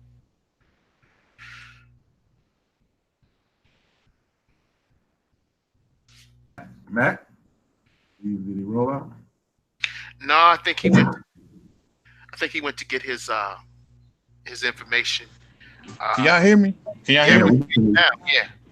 Yeah, man, I got all sorts of stuff going on in the background. You know, I got my babies over here, man. I got my two breezes over here. They watching TV, so I had to go to not the bathroom, but the bedroom to do this shit. So now I'm coming back out to the computer, man. Because they making all this noise. Can y'all hear the TV in the background? I can hear the TV. All right, then, man. I ain't gonna say all this shit. I'm gonna just put the shit in the super chat, man, or in the chat, man. Just put that link in that joint, man. I ain't got shit to say. I'm just gonna be the ignorant nigga on here, and I'm just gonna go ahead and just say once again, these niggas is idiots. They stupid, and when they get that money, they ain't gonna do shit but fuck it off. And you know, I appreciate y'all coming on here, hitting them with that ism, with that intellect. But you know, I'm not that nigga, man. You know, I don't really, you know, I can't get that deep like y'all cats, man. But for real, man, fuck these niggas. I usually would have taken the time to go a little bit more in detail, but fuck it. I would have taken the time to explain to them how all of our movements have been global. I would have connected the dots. I would have took the time to this. But what's the fucking use anymore, man? Right. What's the use? Vector, you keep the faith. You keep the faith. So hey, Tony. I'm done. What you said earlier, right? And it's this guy Ben Yosef. He's in the chat room. He's doing exactly what you said. He said, well, when he was in Hong Kong, there were Nigerians low-key hating on ADOS blacks in Hong Kong. So he had this little experience in Hong Kong. He's trying to paint the whole picture. But what I'm trying to tell Ben Yosef is why the fuck were you in Hong Kong instead of in Nigeria? And then you would have been seeing how you would have been treated by Nigerians in Nigeria. See, what a lot of ADOS don't understand is they meet Africans and other if these niggas travel, which we know most of these motherfuckers ain't got a passport, when they get overseas, they encounter Africans living in Europe or in Asia who are being discriminated against in those countries. So what and I've seen this myself. I've had to deal with this. When I'll go, for instance, I was in Vietnam a couple months ago, and you'll see the Nigerian brothers running out there trying to get their hustle on, and they'll walk up to a place and get denied entry. And then I'll walk up to that place and initially get denied entry until they realize I'm American, and then they'll let me in. So, of course, those Nigerian brothers are going to be a little salty, but it's not that they're salty at me. They're salty because they're being discriminated against in other countries. Instead of hating on them, like this guy Ben Yosef is like, well, fuck these Nigerians. Why don't you embrace your brothers? Why don't you go back outside of that club and say, hey, I'm not coming in there and spending my American dollars unless you let my brothers in, and then walk away? Why don't ADOS want to do any fucking work? They just think that everybody's supposed to bow down to them because their ancestors were slaves. Look, motherfucker, where's your work? Show your work. As Neely Fuller would say, stand by your work. You can't stand by anybody else's work. Well, and then there's also another problem here. You're going to put forth a platform with no ability to enforce it. You're going to put forth demands, but you don't have any ability to enforce any consequence should they not meet those demands. But see, Tony, that's the funny part.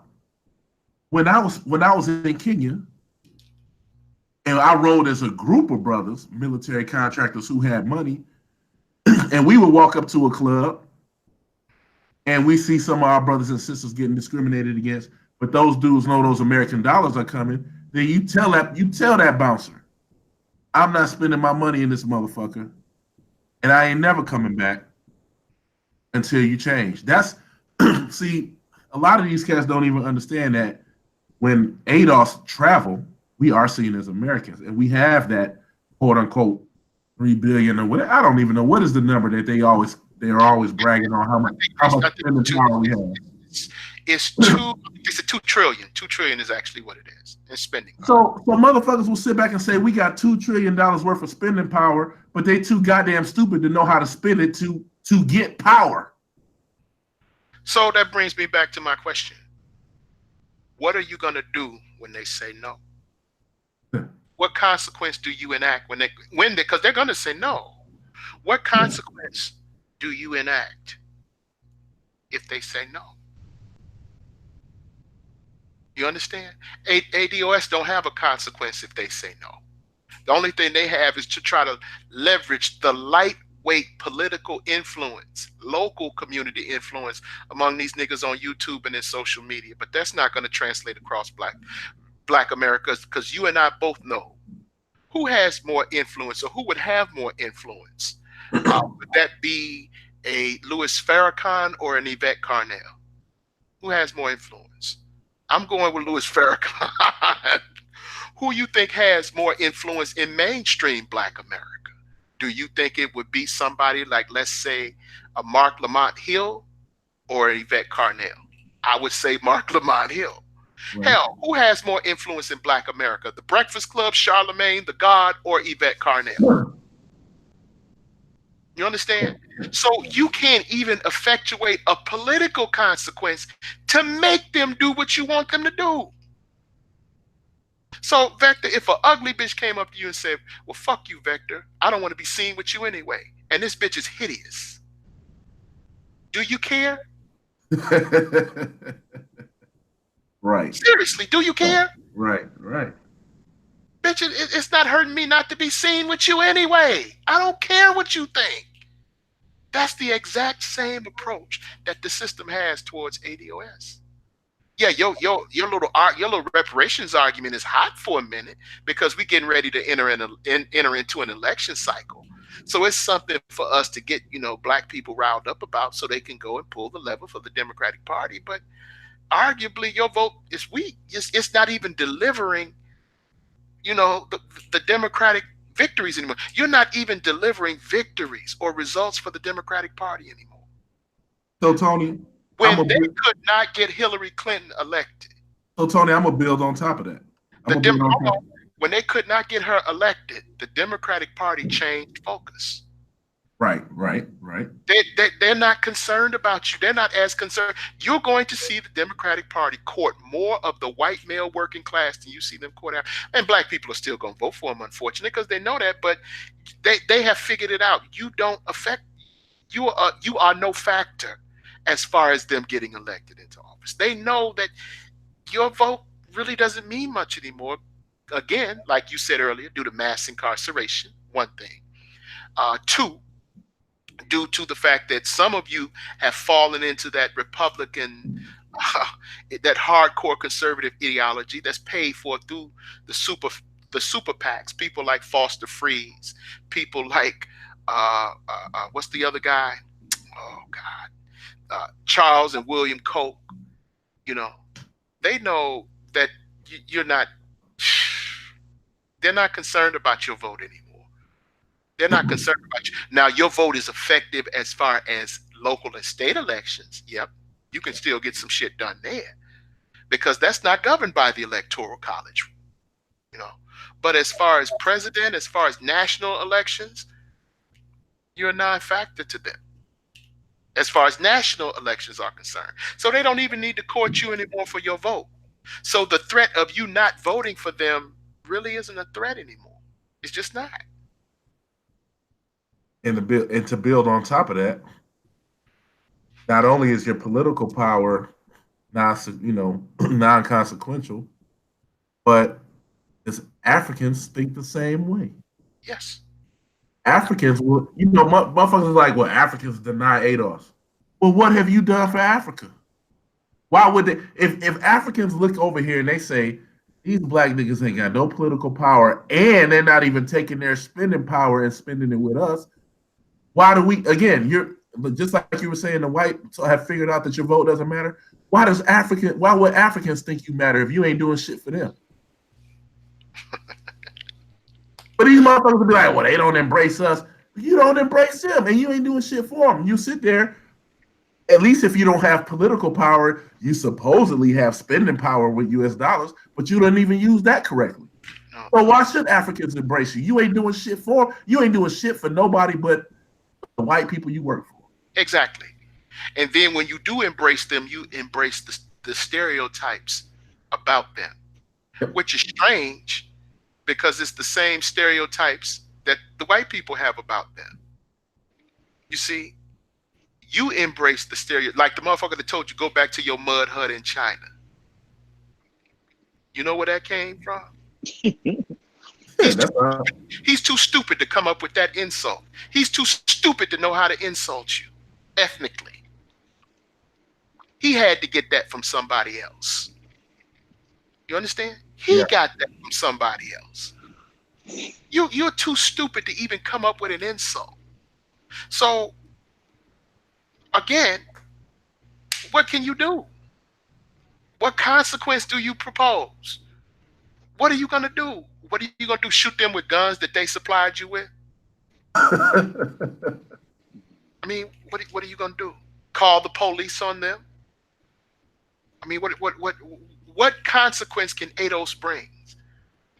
ADOS can't affect any consequence as far as a political consequence. They can't affect anything. They can't determine an election. ADOS is a social media creation. It is a conversation. That's it. It holds no real political or economic weight. So if you don't want to hear that, I'm sorry. Check it out. What's up? Hey, can y'all hear me?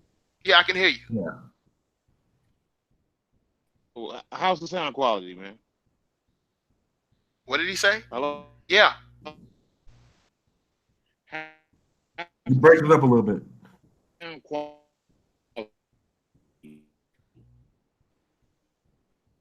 Can't hear you, dog. Be the hamster. No. I can't hear you. Feed your hamster, nigga. Feed the hammy. Go ahead. I can't. There's no what in the final. What does ADOS really mean, though? Other than that political designation that you pointed out, on what does it really mean, though, dog? I mean, as far as solutions, as far as a solution, as far as a practical solution that everyone. I mean, as far as I check, they ain't even calling for no boycott of anything. They ain't even saying boycott code. There's nothing here. Nothing here. But we're the agents, right? Well, that's the thing, Tony. It's ADOS as a classification would be a beautiful thing for a political agenda that is less than reparations. But since they've jumped from 0 to 100, nobody's addressing what the ADOS classification can be useful for between between 0 and 100. Because they've made the whole platform, arguably, they've made the whole platform about reparations. Yeah, and it's fucking stupid. Oh, no, you think? So you can imagine what kind of faith I would have in something like that. I have no faith Hello? that will never work. Yeah. Okay, can y'all hear me now? Yeah, we can. Okay, I'm sorry to interrupt the show, fellas. And, you know, for the crew out there that's watching and listening, you know, this is the very first inaugural, let's call it the hangout. So Big Mike is trying to figure out, you know, the best ways to do the show. You know, I'm fucking around on different devices. I'm fucking around trying to figure this shit out. Shout out to my boy Vector for getting this shit ready for me last night. We was up till 5, 6 in the morning trying to figure this shit out. The IQs was low. You know what I'm saying? Couldn't figure this shit out, but we good. We cool in the game. All right. So I just wanted to come on in here and just let everybody know we rolling right about now, man. Once again, appreciate you, Vector. No doubt, no doubt. So proceed with the festivity, man. Go ahead, do your thing, y'all. Well, I mean, I ain't got no more, man. Tony, if you want to, pour some more lighter fluid on, you want to put some more lighter fluid on the barbecue? I don't have any more, man. I mean, I've said what I had to say. I mean, I don't know. Well, let me ask you this: do you have any questions? Because I think you had some questions about my position. Is my position at least clarified to you? Yeah. I mean, it was one of those things where I've always said our people, and we've said it repeatedly, are people tying the ADOS political classification directly in with reparations, and that's just the wrong way to look at it. Well, here's my question. Even if we have the reparation, even if we go with the reparations issue, right? Let's go with that, because everybody here, again, I'm gonna say this again. I have to say it again. We're not saying that African descendants of slaves are not entitled to reparations. We're not saying that. The question becomes is how do we carry this out? Number one, and number two, well, scratch that. Number one is how do we get them to give us what we deserve? Number one. And number two, how is it executed? And number three, who's going to be at the table when this legislation is drafted? That's my question. And that was my only critique. So even when I'm agreeing with these niggas, they still calling me a coon.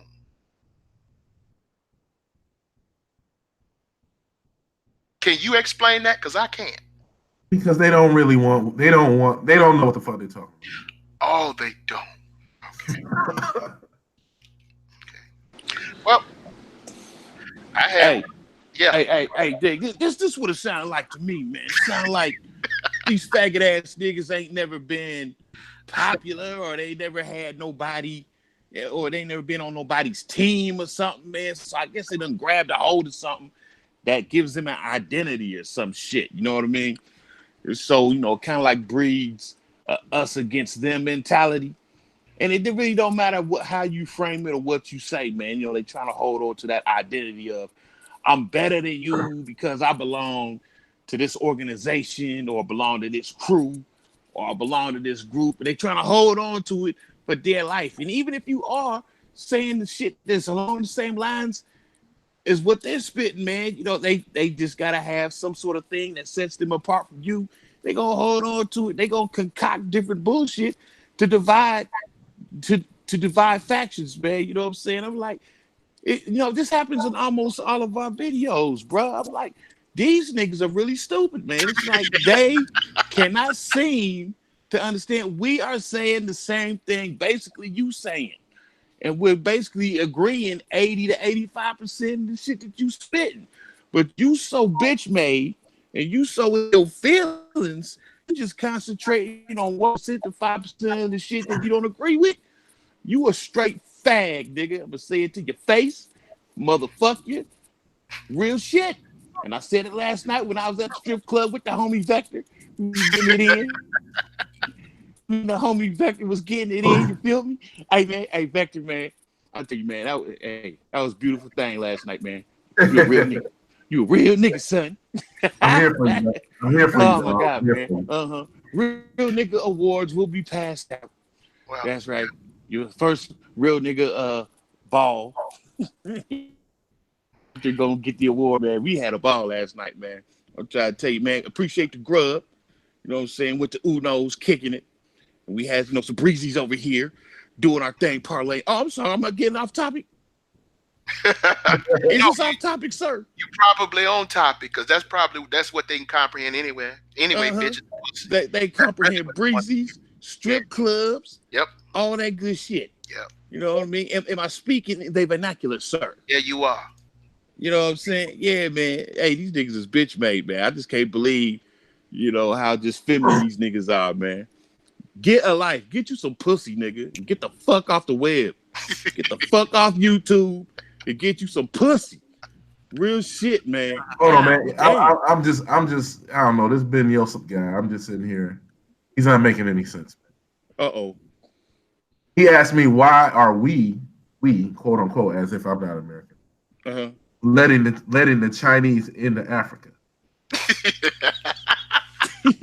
I said, what do you mean letting? Every nation on this planet cannot survive without doing trade. Yes. They have to do trade with somebody. So who else is offering technology, education, and manufacturing to the African nation other than the Chinese? Why are black niggas with a $2 trillion fucking spending power buying some excavators and bulldozers and sending the motherfuckers over to Africa so they can build some shit? But they're letting the Chinese in. Well, nigga, why don't you go do business over there? Because you're too fucking lazy. That's what I understand. Like, what the fuck are you talking about? Then he says, what does he say? He says, what did he say? Why are you letting the Chinese in? It's a different offer. Oh, the African nations need to offer dual citizenship so we can have legal protection and do business there. You dumb nigga, you got more protections as an American in a foreign country than most foreigners have in their own fucking countries and citizenship. And there are some African countries offering dual citizenship. There are some African countries offering that. They are, Tony. And you know what it is? It's not just African countries. It's a lot of countries that will offer citizenship to Americans. It's the United States government who will require you to surrender your American citizenship once you get citizenship in another country. So if you want to bitch about dual citizenship, you need to start in Washington, D.C. Stop. That's the problem. Nobody wants to attack the person who is the source of the problem. And Facts. They call us cowards. Facts. Yeah, they say we idiots, you cowards. Yeah. But here they have, wait a minute. Last time I checked now, was the African continent colonized? I'm asking the question. Yep. Last I checked, wasn't American descendants of slaves colonized under the misleading rubric of Jim Crow? Yeah. So we got more hostility for people that come from the same circumstance than we got for the people that imposed the circumstance. It's funny how that happens, isn't it? See, when it's another nigga or another weak person, that's what I don't like about this whole immigration debate. That's what I don't like about all of this. You got big ass balls when it comes to some poor brown-skinned people or some black people from the continent. You got all these balls. But when it comes to people that are the authors of your oppression, people that are the authors of your expectations, you quiet as a damn mouse. You don't have nothing to say to them. You up here telling me about what some random African said, but you ain't got no words for Mitch McConnell. You ain't got no words for Paul Wilson, Paul, the guy from Wisconsin. You ain't got no words for him. You ain't got no words for these conservative. You talking about ADOS? They on campuses. You talking about identity. You talking about a political classification. Do you know right now on college campuses there is a movement to take Black history out of the curriculum of college campuses? And part of that campaign has to do with the removal of them teaching slavery on college campuses. Do you know they want that taken out of the books on college campuses? Well, even in the high school books, they they changing it to what? Indentured workers. What are they changing it to? Indentured servants. Not even indentured. They're saying migrant workers. Migrant workers. They're changing the history books. You up here talking about American descendants of slaves. They're trying to change even as you are declaring this identity on college campuses right now. They are removing the history or working on or embarked on a campaign to remove the history of slavery from the textbooks. Hey, Tony, not only that, most Africans nowadays don't even know, many details about slavery. I think I bought Roots, the Roots DVD at least 6 times and given it out across East Africa to let people, and they're just like, we can't believe this actually happened. Like, this shit actually, is this real? Like, if most Africans under the age of 40 don't know shit about the transatlantic slave trade. What a shock. Because most American descendants of slaves under 40 don't know shit about the transatlantic slave trade. Hey, Tony, you know what, Tony, it's funny. We talked about that earlier about how the routes went from South America to the Caribbean to the U.S. But I was talking to Mac yesterday about how stupid that bitch Cynthia G is. And I was on a hangout some months ago, man. I want to say like 6 months ago. She was trying to say that women had it harder than men during slavery, and that there were more women imported in the transatlantic slave trade than men. I was like, do people actually listen to this shit? Like, they do. Financial records clearly stating that it was like an 80-20 split. 80% men, 20% women that were being imported during the transatlantic slave trade up until the last years of slavery when it was outlawed. That's when they started bringing more women in because they needed to they need to actually breed them. But in the beginning, it was overwhelmingly more men than women in slavery. But it's just like these motherfuckers get on YouTube and just blatantly pass false information, like just pull it out of their ass to make an argument. Yeah, they do it. She does it. Just like she said that shit about the Black Panther Party. She did that too.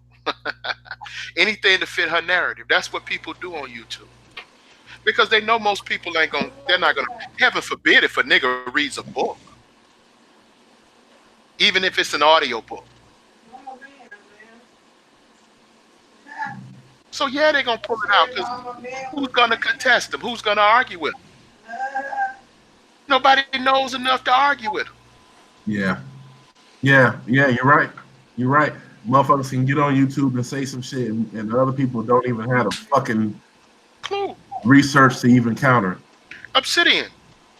We're not allowed to speak about the Grim Reaper on this program.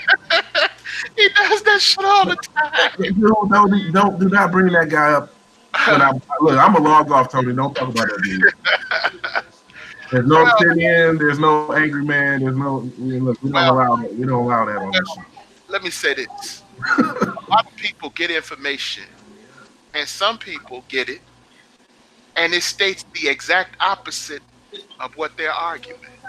But because they know that nobody's going to read that information, they know that nobody's going to go and pull their source material and read it. And they know, more importantly, that you haven't read it at the point when they're stating it. So they know you can't make a counterpoint to their argument because you haven't read the source material. That's a cheap trick they try. Yep. That's a cheap trick. They misstate statistics, misstate and misquote articles, misapply information all the time. All the time. So Cynthia G is certainly in accordance with what happens on YouTube. She does what niggas do on YouTube. So Hey, you hey, really have a can y'all hear discussion. me? Yeah, we can hear you. Yeah, you see this P chat nigga, man. You see this P chat nigga in radio in the comment section. What did he say? You keep asking. Hold on. What did he You keep say? asking. Oh, well, why y'all worried about how we spend the reparations money? I guess he got in late. I guess he don't know we don't get two fucks. Goddamn reparations money, nigga. Spend Hold that on, shit let me- on the hold rims on. and the weed, my nigga. Let me give that. Say Let what? me give that a serious answer. Let me give that a serious. Now I'm gonna be real grim here, so I apologize in advance. Mhm. P Chat Radio. I care about how black people spend their reparations because once reparations is given, there is absolutely no more moral high ground for African Americans. You will officially be in the crosshairs of the motherfuckers who hate you. Yep. So Yep. if you are not ready and you get those reparations cut and you don't do the correct things with it, you will be wiped out. Let that fucking sink in. It's as predictable as nightfall. I don't give a fuck what these niggas spend it on. I'm keep 100. Fuck these niggas. They can buy slits, about liquor, bull, weed, bitches, weed. I don't give a fuck. Buy all the stupid shit you want, nigga. Real talk. I'm done. Well, again, to me, ADOS is political impotence personified. You cannot have a black isolationist movement in America and expect it to work. No movement uh, among American descendants of slaves was in isolation. Not even the civil rights movement, regardless of what you think. The facts are there. You cannot have a isolationist black nationalist movement where you're dependent upon the very group, not every single white person, but you're dependent upon the dominant society to give you something that they're trying to forget that it even happened. You can't do anything in Hey, isolation. You need allies. hey, Dick, check this out, man. This is what I'm about to do. I'm about to drop the link in the goddamn comment section, man. And any of the players, man, that want to jump on and want to spit whatever, now's your time. You know what I mean? Like I said, this is the first show. This is the first what's this shit, man? Hangout. So I'm gonna go ahead and extend the invitation for cats to jump on this motherfucker and clown or whatever and shit. Now, if my brothers want to go ahead and bail out, you know what I mean, because it might get silly, I won't hold it against you. Told the effective what about, but I'm gonna let these niggas get on. And if they want to talk shit, I'm gonna let these niggas talk shit. Or if these cats want to get on, just introduce themselves. You know what I mean? It is what it is, man. So y'all cool with that? Let them in. Hey, knock yourself out. That's all you, bro. Let them in. All I'm right, just here. that's what I'm about to do. I'm gonna go into the chat and just moderate the chat. All right, Yeah. man. I mean, Well, I'm gonna okay, be the on. link is in the comment section. Any players that want to get on, introduce themselves, man. You know what I mean? To holler at the players. You know, you can do that. If niggas that want to talk shit like the P chat nigga, you want to get on, talk shit. You know what I mean? Come on, talk shit, whatever. Shit. Once again, it's the first hangout, man. So do what you do. Tony, you okay? I'm here. Yeah, I'm gonna extend this a little bit, because I'm gonna get off in a few, man. You know what I'm saying? Because I got company. You feel me? I'm being a bad host. Shit. So how long has it been? About 2.5 hours, man? I mean, how long we been on this joint? At least. Yeah, we've been on for 2 hours. Okay. Yeah, man. That's one of the not to get into that rut where you know how most of these niggas got 8-hour hangouts and shit. It's gotta be a real good goddamn topic to be on there for goddamn 8 hours, bro. I mean, come on. Woo. Trying to limit it to 2.5 hours. Link is in the chat room. Come get this work.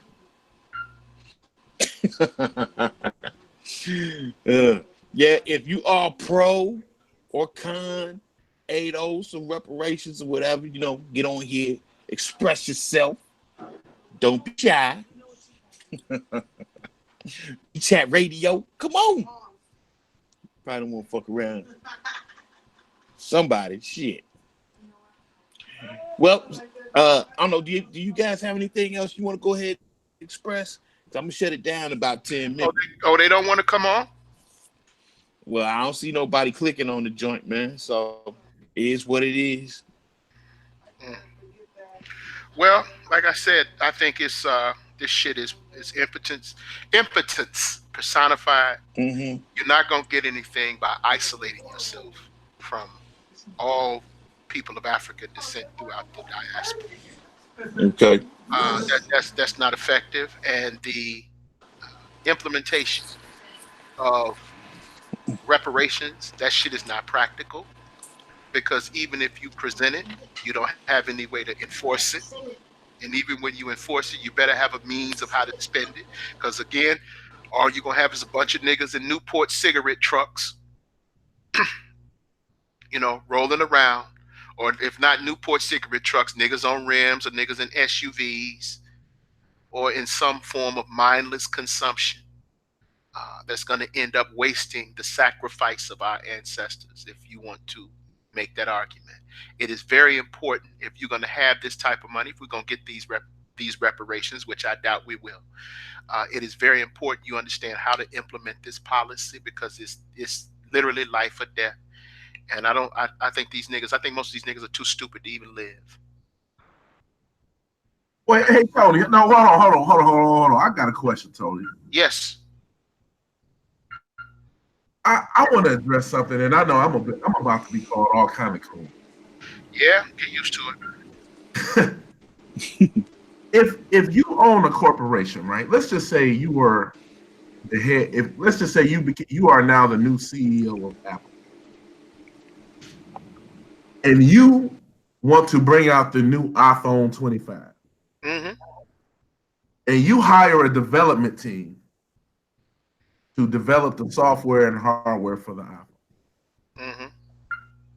And you pay them whatever salary they are, and then you fire them motherfuckers when the iPhone comes out. Who owns that? Who owns the right to say they built the iPhone? Wait a minute. You were working for it, right? You said you were working for them. You were an employee, and then they fired you. No. You are the CEO. You own Apple. Okay.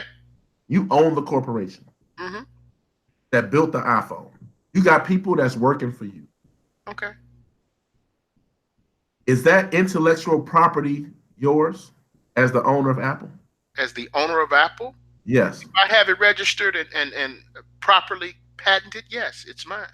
Did you build that corporation with your money and then architect, design, and the labor of the build of the iPhone?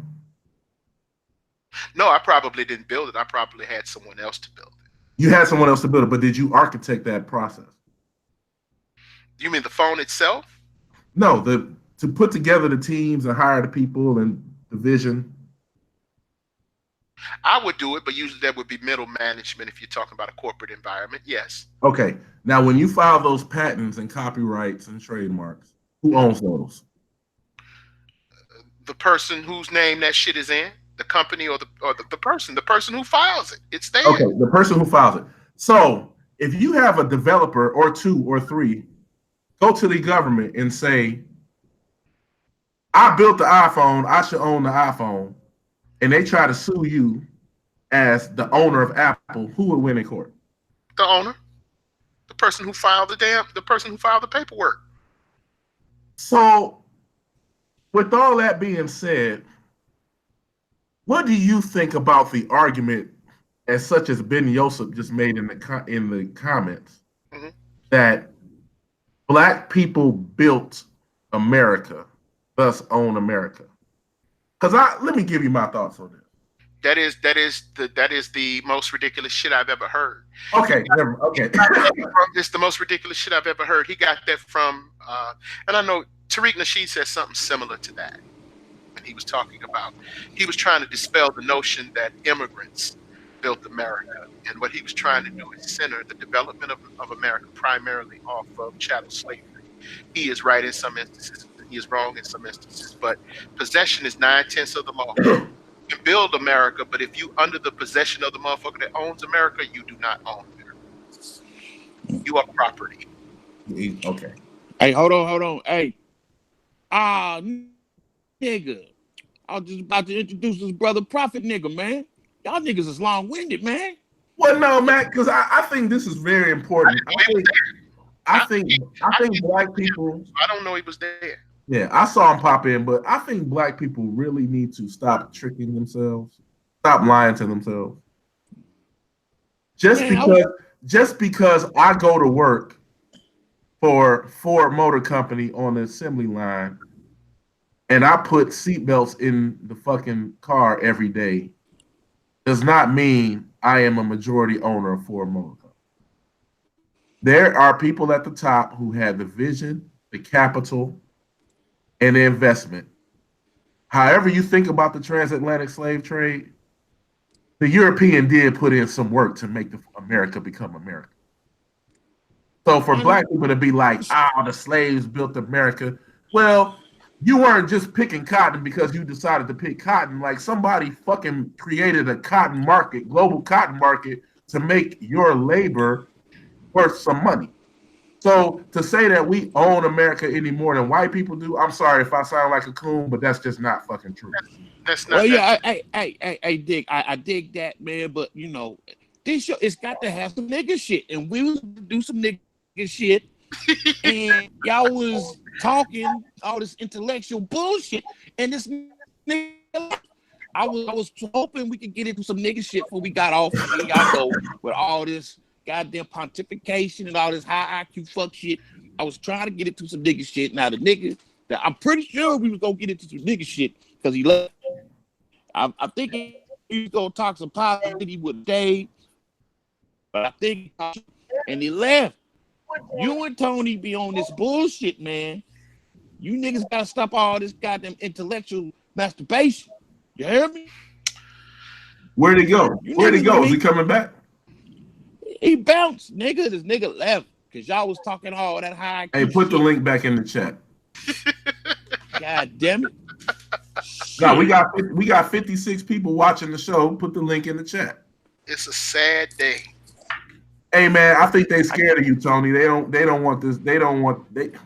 Look, they'll jump on a BGS hangout all day because it's a bunch of ignorant niggas on there they can go back and forth with, but they won't hop on this motherfucker. Just like you said, they won't hop on with people with firsthand knowledge and actual research. They'll hop on O'Shea shit and go back and forth with Obsidian and Steve the Dean fucking stupid Williams. Another ignorant nigga. I'm pretty sure that was gonna be negative aspect, man, because he bounced, nigga. He bounced. He got the fuck up off this shit. Hey, look. Man. I didn't even see him. I haven't figured out how to see the chat room and then be on at the same time. So I didn't even. He saw Magneto floating in the air and was like, "Nah, I'm good." Well. Oh well, I was hoping we could extend this, man. But shit. It is. Oh no, anti-gravity said he gonna come on. Come on, anti-gravity. The link is right there.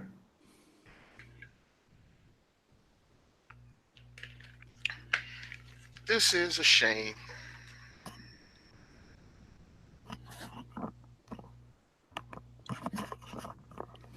Now, once again, when cats come on here, hey, we welcome dissenting viewpoints. We gonna be cool if you cool. If you act an ass, my newborn, it could get, but hey, it's all good if you got a consistent viewpoint. If you have something Good that's afternoon, brothers. diametrically opposed to what we spit, Good afternoon. hey, what's going on, man? What's going on, fam? Man, I'm doing good, man. It's an honor to be on with the Mac City and Magneto himself. Oh, that's what's up, man. There's positivity in this bitch. Go ahead. I know you guys have been on for a while, so I just want to ask you just one question for you guys.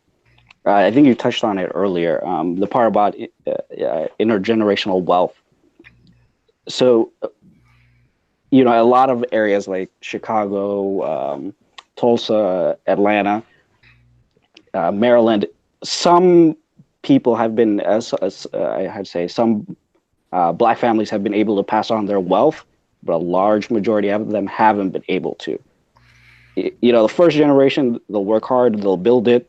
Second generation, lazy a little bit. Third generation, they just sell off completely. So how do you get over that, and become like the Waltons or who are some other guys, the Swansons, who have multiple generations of their wealth? Is it trust funds, or how do you go about this? If you want to pass down generational wealth, I would say that there should be trust funds. But first, before you pass down anything, you got to have more people getting a piece of the pie, and that's the problem. If the ADOS people were more vocal with respect to Black people getting a pie, with getting a piece of the pie, were more vocal with respect to how we get a piece of the pie, I would have no criticisms of it.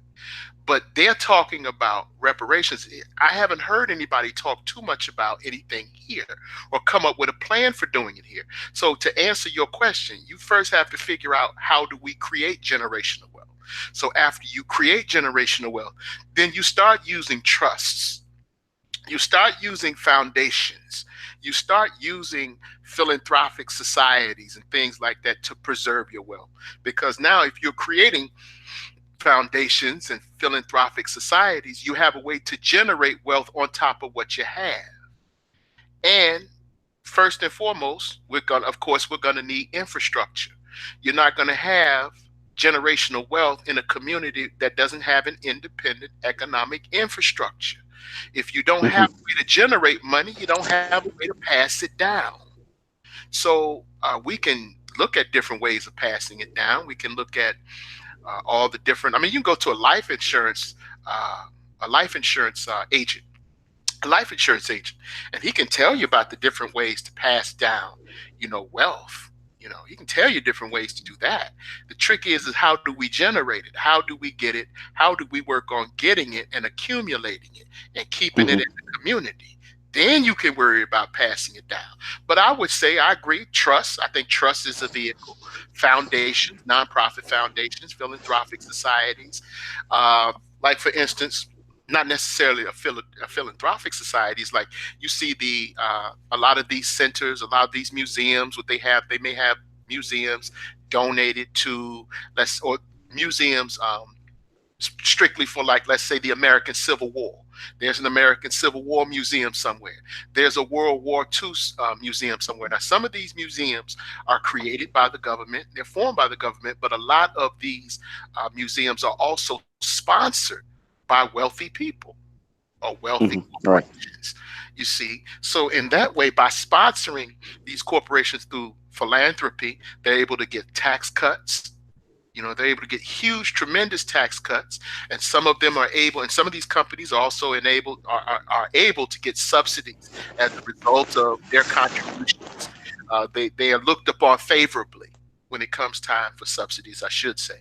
So these are ways that they could, pass down the wealth, but generate what they have. So I would say, yes, trusts, foundations, philanthropic societies, implementation of nonprofit institutions. All of it has to generate wealth. so you can have it passed down. But you got to get it first. So Right. Okay. Yeah, you're right. Intergenerational wealth doesn't happen in a vacuum. it does. Um, It does. but it's not more so. It's not kind of have to do with the reparations. Talk that you guys were having earlier. I just mean more so that there were black banking families, in the Midwest here, Mhm. in the South they had agriculture. I don't know. Do you get the kids together and you play like Russian roulette? One of you guys gets Oh, I this see. trust fund. What you're saying is, Like, are you talking about as far as reparations is concerned? Is that your question? no, nothing to do with reparations. Just Okay. more Oh, like the okay. mentality of Here's what you how do. some families can pass it on and keep it intact and Yeah, have the first you got to skills. generate it. Go ahead. First you got to generate it. Okay. First you got to have it. But let's say they have it. Let's say they have it. All right. Right. If they have it, there needs to be trusts. There needs to be foundations, because that's how a corporation is a entity that never dies. You understand? Right. Once you form a corporation, as long as you pay the taxes, do what you're supposed to do as far as filing is concerned, make the proper reports to the state and federal authorities, that corporation goes on in perpetuity, forever. Right. So I would say the implementation of the use of corporations, limited liability companies, because this is how people have been passing on wealth since America has been America. They've been passing on wealth through trusts, through corporate entities. You know, that's how Donald Trump got around child support. Well, I haven't heard that one. Could you explain that a little bit? Well, his wife was pressing him. She couldn't get by on a measly $4 million a month, and I think she wanted 70. Excuse me, not 70, $7 or $8 million. And so most of his assets, most of Trump's assets, were beyond the reach of the bankruptcy courts. And so when he went to bankruptcy court, he said, well, these assets are in a trust. You can't break the trust to pay this, because the trust is not in my name. This trust belongs to my children, his son and his daughter. So they couldn't liquidate those assets to pay her child support.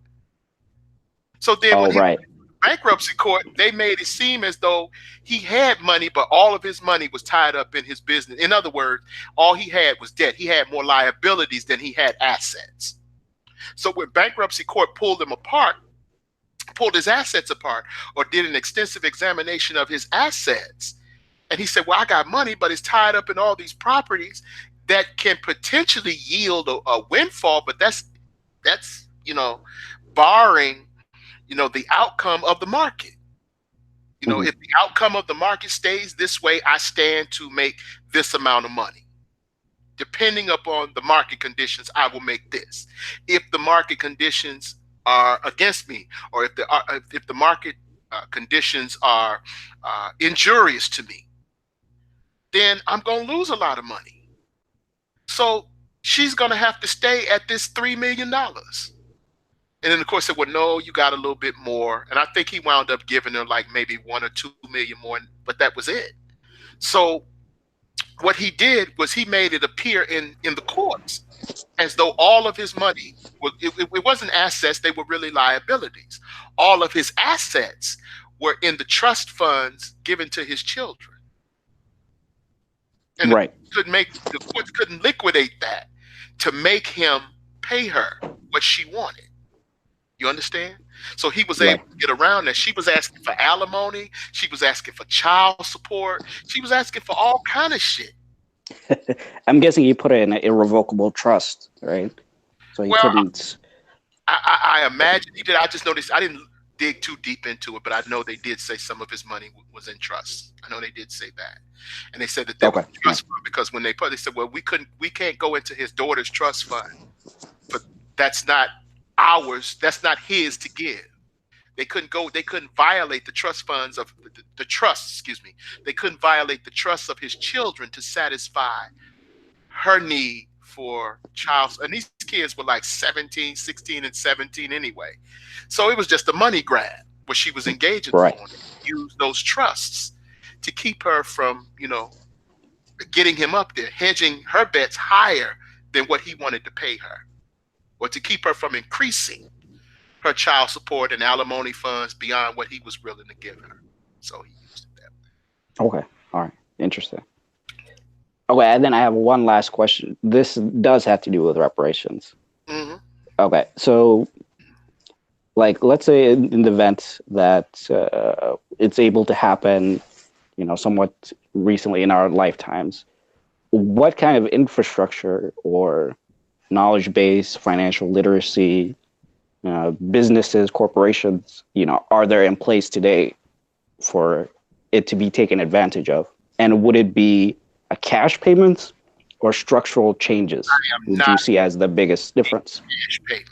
I am not in favor of any cash payment. I Mhm. am not in favor of any cash payment. What I would like to see, I think that a good place to start, and he actually proposed, I think Mr. Moore actually proposed the eradication of student debt. I think that if they want to give reparations, we should be allowed free undergraduate and postgraduate education free of charge. I definitely Mhm. believe in that. I think that tax credits should be given to entrepreneurs, tax credits and subsidies. Well, let me not say subsidies, because subsidies ain't nothing but a cash payment. But tax breaks, extensive tax breaks should be given to minority business cooperatives. I think that there should be factories and infrastructure set up and created within our communities, within urban areas. I think that those entities should operate tax free for the first 10 years.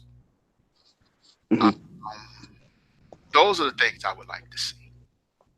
Those are the things. Right. And in the chat, they were saying you have no solutions there, Tony. Oh, that's what they said.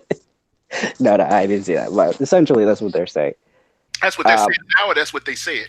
Earlier. Okay, well, yeah, I know. But okay, what happens if we tie in the Africa piece to it? Right now that basically every country in the world, the European countries, China, India, Mhm, even some parts of Latin America, Japan, they're making moves in Africa, but then there are a lot.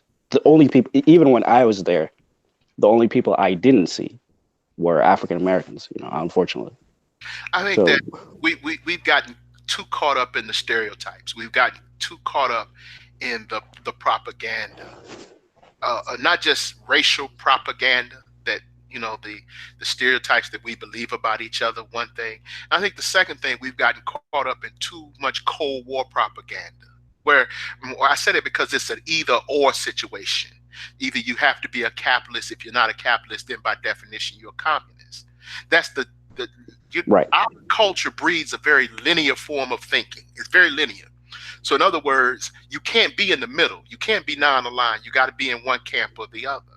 So for instance, to answer your question in a different way, and I'm going to come back to it. For the okay, longest, before this thing with China, China was the enemy because it was communist. It was a communist-based country. Now, no country has pure communism. There's no purely communist country on this earth, despite what Fox and what the mainstream media will tell you. right. But We're all mixed economies. they're all mixed economies. Now, in 1992, Warren Buffett brought Dairy Queen. Dairy Queen was one of his assets. In 1998, Warren Buffett set up a Dairy Queen in Beijing. So why would a capitalist be doing business in a communist country? Business and finance erodes borders. And this was Huey Newton's point. Huey Newton's point was that there's no such thing as national sovereignty anymore. With the expansion of technology and the triumph of global commerce, territorial borders have been eroded. Now, under Cold War ideology, there's no way Warren Buffett should be in China because it's communist. Because that's what they tell us. Don't associate with communists. You're a commie, you're red, you're pinko. But he didn't see political ideology. All he saw was profit. All he saw was money and opportunity. So now if you say, well, what about Africans and African Americans? I don't see what they educated me to see about Africans. All I see is an opportunity. You understand? Right. Drop the propaganda, drop the stereotype, and let's work together. But the ADOS people said, well, they're upset by them profiting from us. Both of us are afflicted with the same racial hysteria. And so neither one of us can see how unique and how in the same boat we are, because we're concentrating on the insults. So in answer to your question, we should be in Africa. We should have been the first ones. We should have been in Africa in the 70s. No, I think there might be a slight disagreement there. That hysteria, or you call it hysteria, I think that's between the African Americans and the Africans in the U.S. Not so much, at least anecdotally from what I saw when I was over there. In fact, they said that we would prefer to work with you guys, but they're just none of you here. We don't have a disagreement. Yeah. We don't have a disagreement, because that's what I'm talking about. I'm talking about these people that are not even trying to work with the Africans over there. We should have been in Africa in the 70s.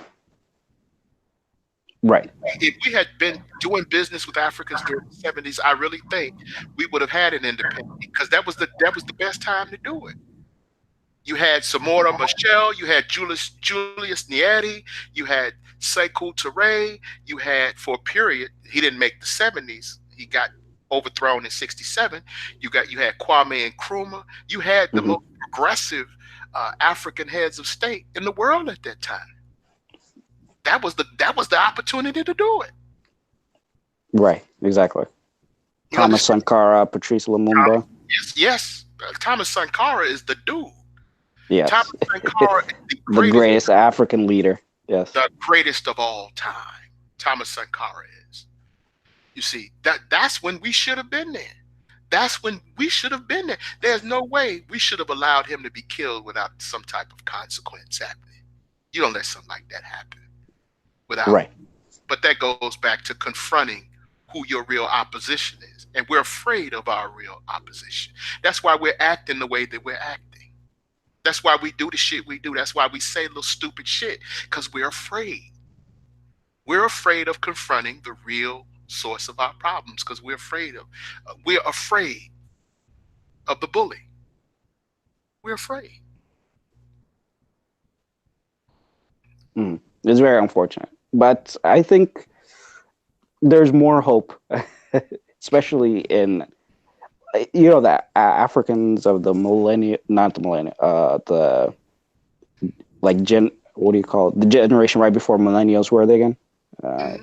Gen X, and the older boomers, they were more of that kind of like the establishment, right? After the 60s, they've strayed, like the civil rights leaders of, that are still around. Well, you have to look at what happened, though. The civil people, right. we look at the civil rights movement, but we don't see the whole picture. During the civil rights movement, there was a counterinsurgency going on called COINTELPRO. There was a type of backlash and state repression that we underwent during that whole process. So you knocked off everybody and you distorted their messages, so nobody knows what anybody stood for anymore. And because the Black community is not a reading community, the Black community is a visual community, not a reading one. And the shit that we read really ain't worth reading. It's trivial. So because we are not a reading community, you fell under the spell of other people's propaganda. They began to tell you what Martin Luther King Jr. stood for.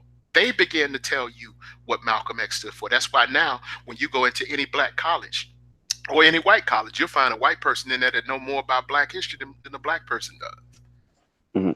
Right. No, I don't disagree with your point. I meant it more so as in, something similar happened also in a lot of African countries. But the younger generations, they have a different viewpoint now, with the advance of technology, greater literacy rates, more connection to the world, they are very different from their fathers and grandfathers. You know, But at I, least. I Yeah, go think ahead. I think that the younger generation of African people took more advantage Hmm. of Right. certain things that we took for granted here. I think they took advantage of certain situations because they came from an environment of deprivation. They had more respect for opportunity than we had. And there are different reasons for that, but I think they respected opportunity more so than we did. And now we're kind of angry and we're jealous about that. And so a lot of this hostility is it's actually envy, but we're clothing our envy in, petty insults. We're Mhm. clothing our envy in little bullshit encounters that we're having to. 9 times out of 10, Right. most of us really don't see a bunch of Africans on an everyday basis. I can count Mm. on one hand the number of Africans I've seen in the last 10 years. So it's not that, we're running into this is just something that's being drummed up by somebody else. I don't know who yet, but it Yeah, reminds me that not to be conspiratorial, but it seemed rather convenient when the whole hashtag kind of blew up and it kind of dominated the conversation. I don't know if that's just me or. here's the problem. I don't have any problem with being conspiratorial. If it Mhm. talks like a duck, it walks like a duck, it's a motherfucking duck. You know? Right, right. COINTELPRO, I just know have no hard proof for okay. it, but it just COINTELPRO. seems. Well, neither did they. When they Yeah. Black Panthers offices were getting broken into, and when they were breaking into people's houses, and when Adam Clayton Powell's office got ransacked, we couldn't prove that shit either. We couldn't prove it Mhm. either. But at the Senate Church Committee hearings in the '70s, it all came out. Okay, COINTELPRO was a conspiracy. Operation Chaos was a conspiracy. The Ghetto Informant Program was a conspiracy. Operation Lantern Spike was a conspiracy. Uh, Right, what right. another one? There are numerous conspiracies that you find out after the fact. You find out 10 years later. They knew something was going on, but they didn't understand the depth. They didn't understand how deep that shit was. They didn't understand how that expanded into, it wasn't just the FBI, it was the Central Intelligence Agency. It was military intelligence. It was Army intelligence. It was Navy intelligence. It was police intelligence. It was the New York City Police Department. It was the Los Angeles criminal conspiracy section. They didn't realize how deep that shit went because they they didn't understand how deep the response from the state would come. They didn't look at that. But if you look at any movement, whether it be the Russian Revolution, you'll see these counterinsurgent programs that's Hmm. um, reactionary programs launched against these various insurgent groups. It happens in every society. Every society did it. France did it with the Vichy French, which were the Nazi collaborators. These were French people that fought against the interest of the common a French person, the common French man and woman. The Vichy French collaborated with the Nazis against their own people. So this happens, Right, exactly. but it's because we have a poor understanding. I think it was Benjamin Disraeli who said that if people really knew what happened behind closed doors, they would be appalled. They would be aghast at the things that happen behind closed doors. So when people say conspiracy, okay, there are some conspiracies that are nutty. Some of these motherfuckers are just out to lunch, granted. But Right. it doesn't negate the existence of authentic conspiracies. People in this world with power move with conscious intent and they plan things.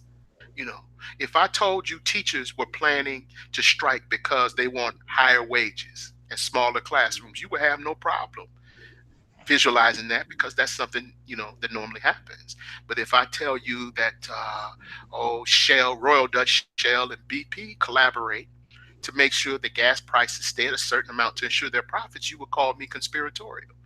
But Oh no, no, that's a fact. if you go into any economics class, if you go into any economics class, any applied economics class, they'll sit there and show you how they, collaborate to keep gas prices at a certain price. But Well, that's why they call OPEC the cartel. yeah, exactly. But to someone else, that sounds conspiratorial. But to Mm. people that study this, they know when there's collaboration. They know when there's conspiracy is a real crime. Don't forget that now. You can be charged with conspiracy. Right. Plan someone else to shoot someone else, that's a conspiracy. If you and another person carry out a murder, that's a conspiracy. Mhm. So Yeah, the word has been kind of, I don't know, it's been tarnished in a way where now it just sounds like some guys on the internet, with tinfoil hats. well, that's a term that the system came up with. Mhm. It's a term that the status quo came up with to blunt or to dim or to mollify criticism of what they're doing under the cover of darkness. That's what they do to quiet criticism against actions of the state that are inherently reactionary, that are usually reactionary, recalcitrant, and regressive. So that's the way they came up to get people to shut up, to stop people from looking at what they were doing. Right. I don't know who said this, but I think Malcolm something.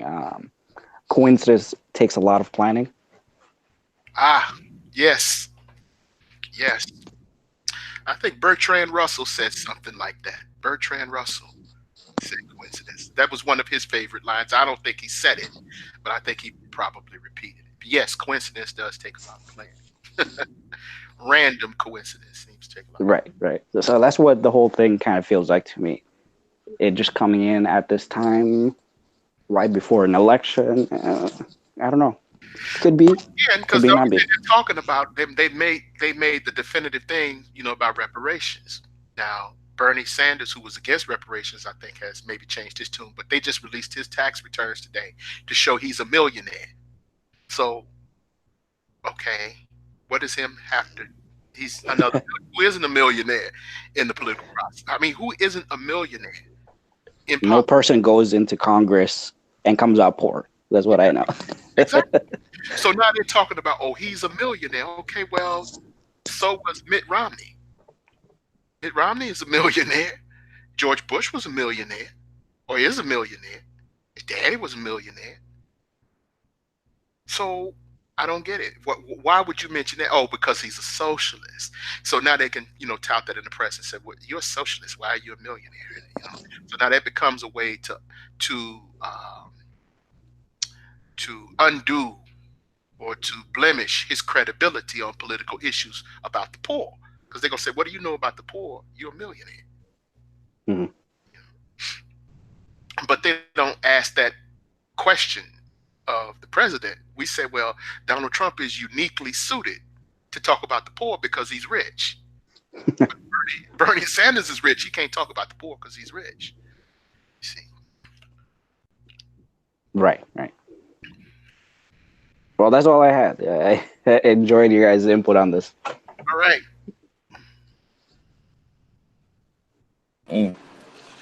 Tony. Yes. Man, that was refreshing. Anti-gravity coming in with the positivity. Man, hey, that was pretty good. That was good. Check this out, man. Y'all know me. I'm on that shit, man. I'm on this nigga shit, and I'm just looking at the comment section of the ADOS video we did, and I'm just looking at all these bubblegum revolutionaries that was talking all this shit, and man, I'm just wondering, where the fuck are they now? Where are you bitch niggas now? We open, we live, come get it, nigga. Who's the cowards now? Who's the coward? Oh, I don't think it's me, bitch. No. We open for business, nigga. Click the link. Come get it.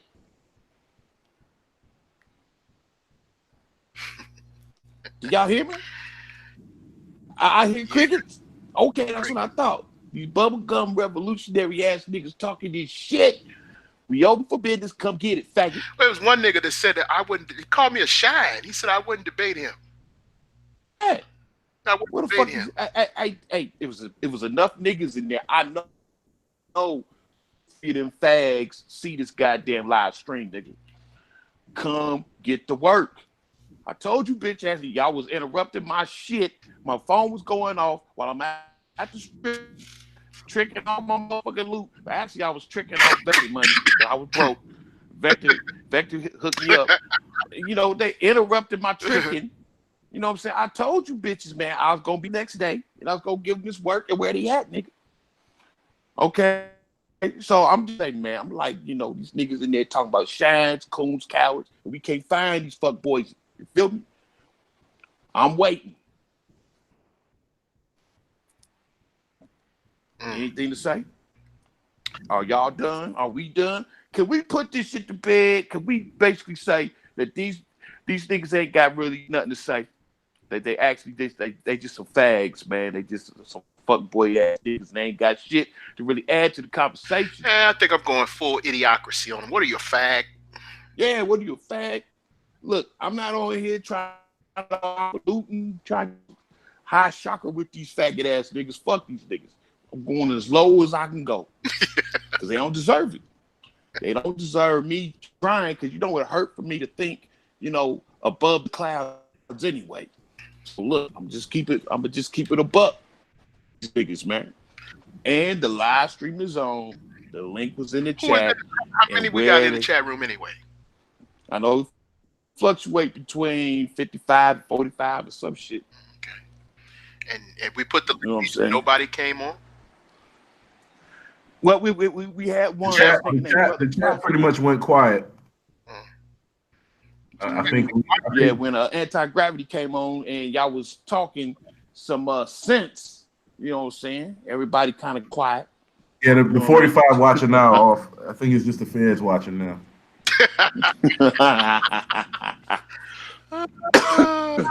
I'll be fresh as hell with the feds watching. You should say that because now you're gonna have them thinking that we agents. You know, because they called us agents. We agents. We're agents. I'm just tripping. I'm trying to figure out who the fuck is the coward. Who's the cowards now, bitch? Who's the cowards now? All up in my shit talking about cowards. Oh, we got a couple of guests saying that they're at work. That's why they can't get on. Yeah, it is 4:30 in the afternoon. Probably shouldn't do this. If we had gotten on about six, I mean, if you guys want to reconvene in about 3-4 hours, we probably get a whole room full of motherfuckers. Oh yeah, that's right. You know what? I didn't even think about that because I keep thinking everybody off on my days off, nigga. Right? Because this is my day off. You know what am I thinking? Hey, let's wrap up and then I don't know how y'all feeling later on tonight. We probably let people digest this one and then they'll get all in their feelings. Okay. They get all in their feelings and then they'll want to get on later. Yeah, we're gonna be all kind of coons again. Nah, ain't nobody coming on. I promise you ain't none of these hoes coming on here talking shit to me. I promise you. Fuck them niggas, man. I promise you. Oh. Have you even waited to a day you were off to, give them work? Of course. But the fact that you told the niggatry remains at an all-time high. The niggatry is at an all-time high. But here's the reality. Again, people didn't listen to what we said. The niggas never listen to what we say. Well, the niggas that are commenting, the niggas that are talking that crazy shit, they never listen to what we say. Strange shit, man. But yeah, hey, check this what I'm gonna do, man. I'm gonna go ahead, parlay with the honeys, man. You know what I'm saying? I got things to do. Appreciate you cats coming on in here. Listening to Max City Limits Radio Show with my homie Vector, Magneto, and Anti-Gravity, man. Appreciate you coming in, man, adding your 2 cents. Yeah, we appreciate you, Anti-Gravity. No, I appreciate you guys dropping that heat. It's not often, but you guys, it's insightful. Yeah. Well, this the first I think we've done. We figured out, thanks to Vector, I think we figured out how to work this shit. I still don't know how to work this shit. I still don't know how to do this shit. There's a problem, I think, with the Negro Phil. Shit, Duke Jackson hit me back. He said something wrong with the site, so I can't upload my articles. So I'm gonna have to put everything in Power and Strategy now on my website. So, white man holding you back. White man holding him back. Tommy. No shit. I absolutely fucking hate when O'Shea says that. And I mean, I'm saying that in jest. That's all. I'm just like, that's one of the things that I'm just like, why do they can talk about that? It's a pet peeve, huh? White man holding back. He got a church song called "The White Man Holding Me Back." It's hilarious. But yeah, I mean, I know. See, if we call, see, Fat Mac got two nice little honeys over there, and see, we probably. I mean, I wouldn't have no problem with convene. I can convene, but I don't think the Fat Mac is going to be kosher. Give me your time. Give me your time. Give me your No, time. we can get on. I mean, I'm in town. Look, Tony, fuck them. I'm in town. Shit. Fat Mac is on my time. Man, I ain't fucking with you, man. Here's the Shit. thing. I want the Fat Mac here for the niggatry. That's why we need to God get damn we need to get on in nigga time. You know, right now niggas are still sleeping. Fat Mac, I need the Fat Mac here for the niggatry. See. Well, we're going to have to do that when niggas get off work. So what time is that? Yeah. It's 4:30 now. We could do this again. What, around 8 o'clock? All right, then. Okay, I'll make an exception. I will be at the controls at 8, and we go see who the coward is. We go see who ready for this work. Right. I'm waiting on these fags up in here talk this shit, man. I can't wait, nigga. Can't wait. So that's what it is, man. Hey, appreciate all you fellas, man, coming on through. I have to log off 2 devices, fucking with y'all, man. Walking through this joint. Shit. So, hey, y'all go ahead and say your obligatory goodbyes, man. You know what I'm saying? And we go out. Shit, we out. See you later. Shit. All right, peace. All right, All right, y'all. Mrs. Redmond?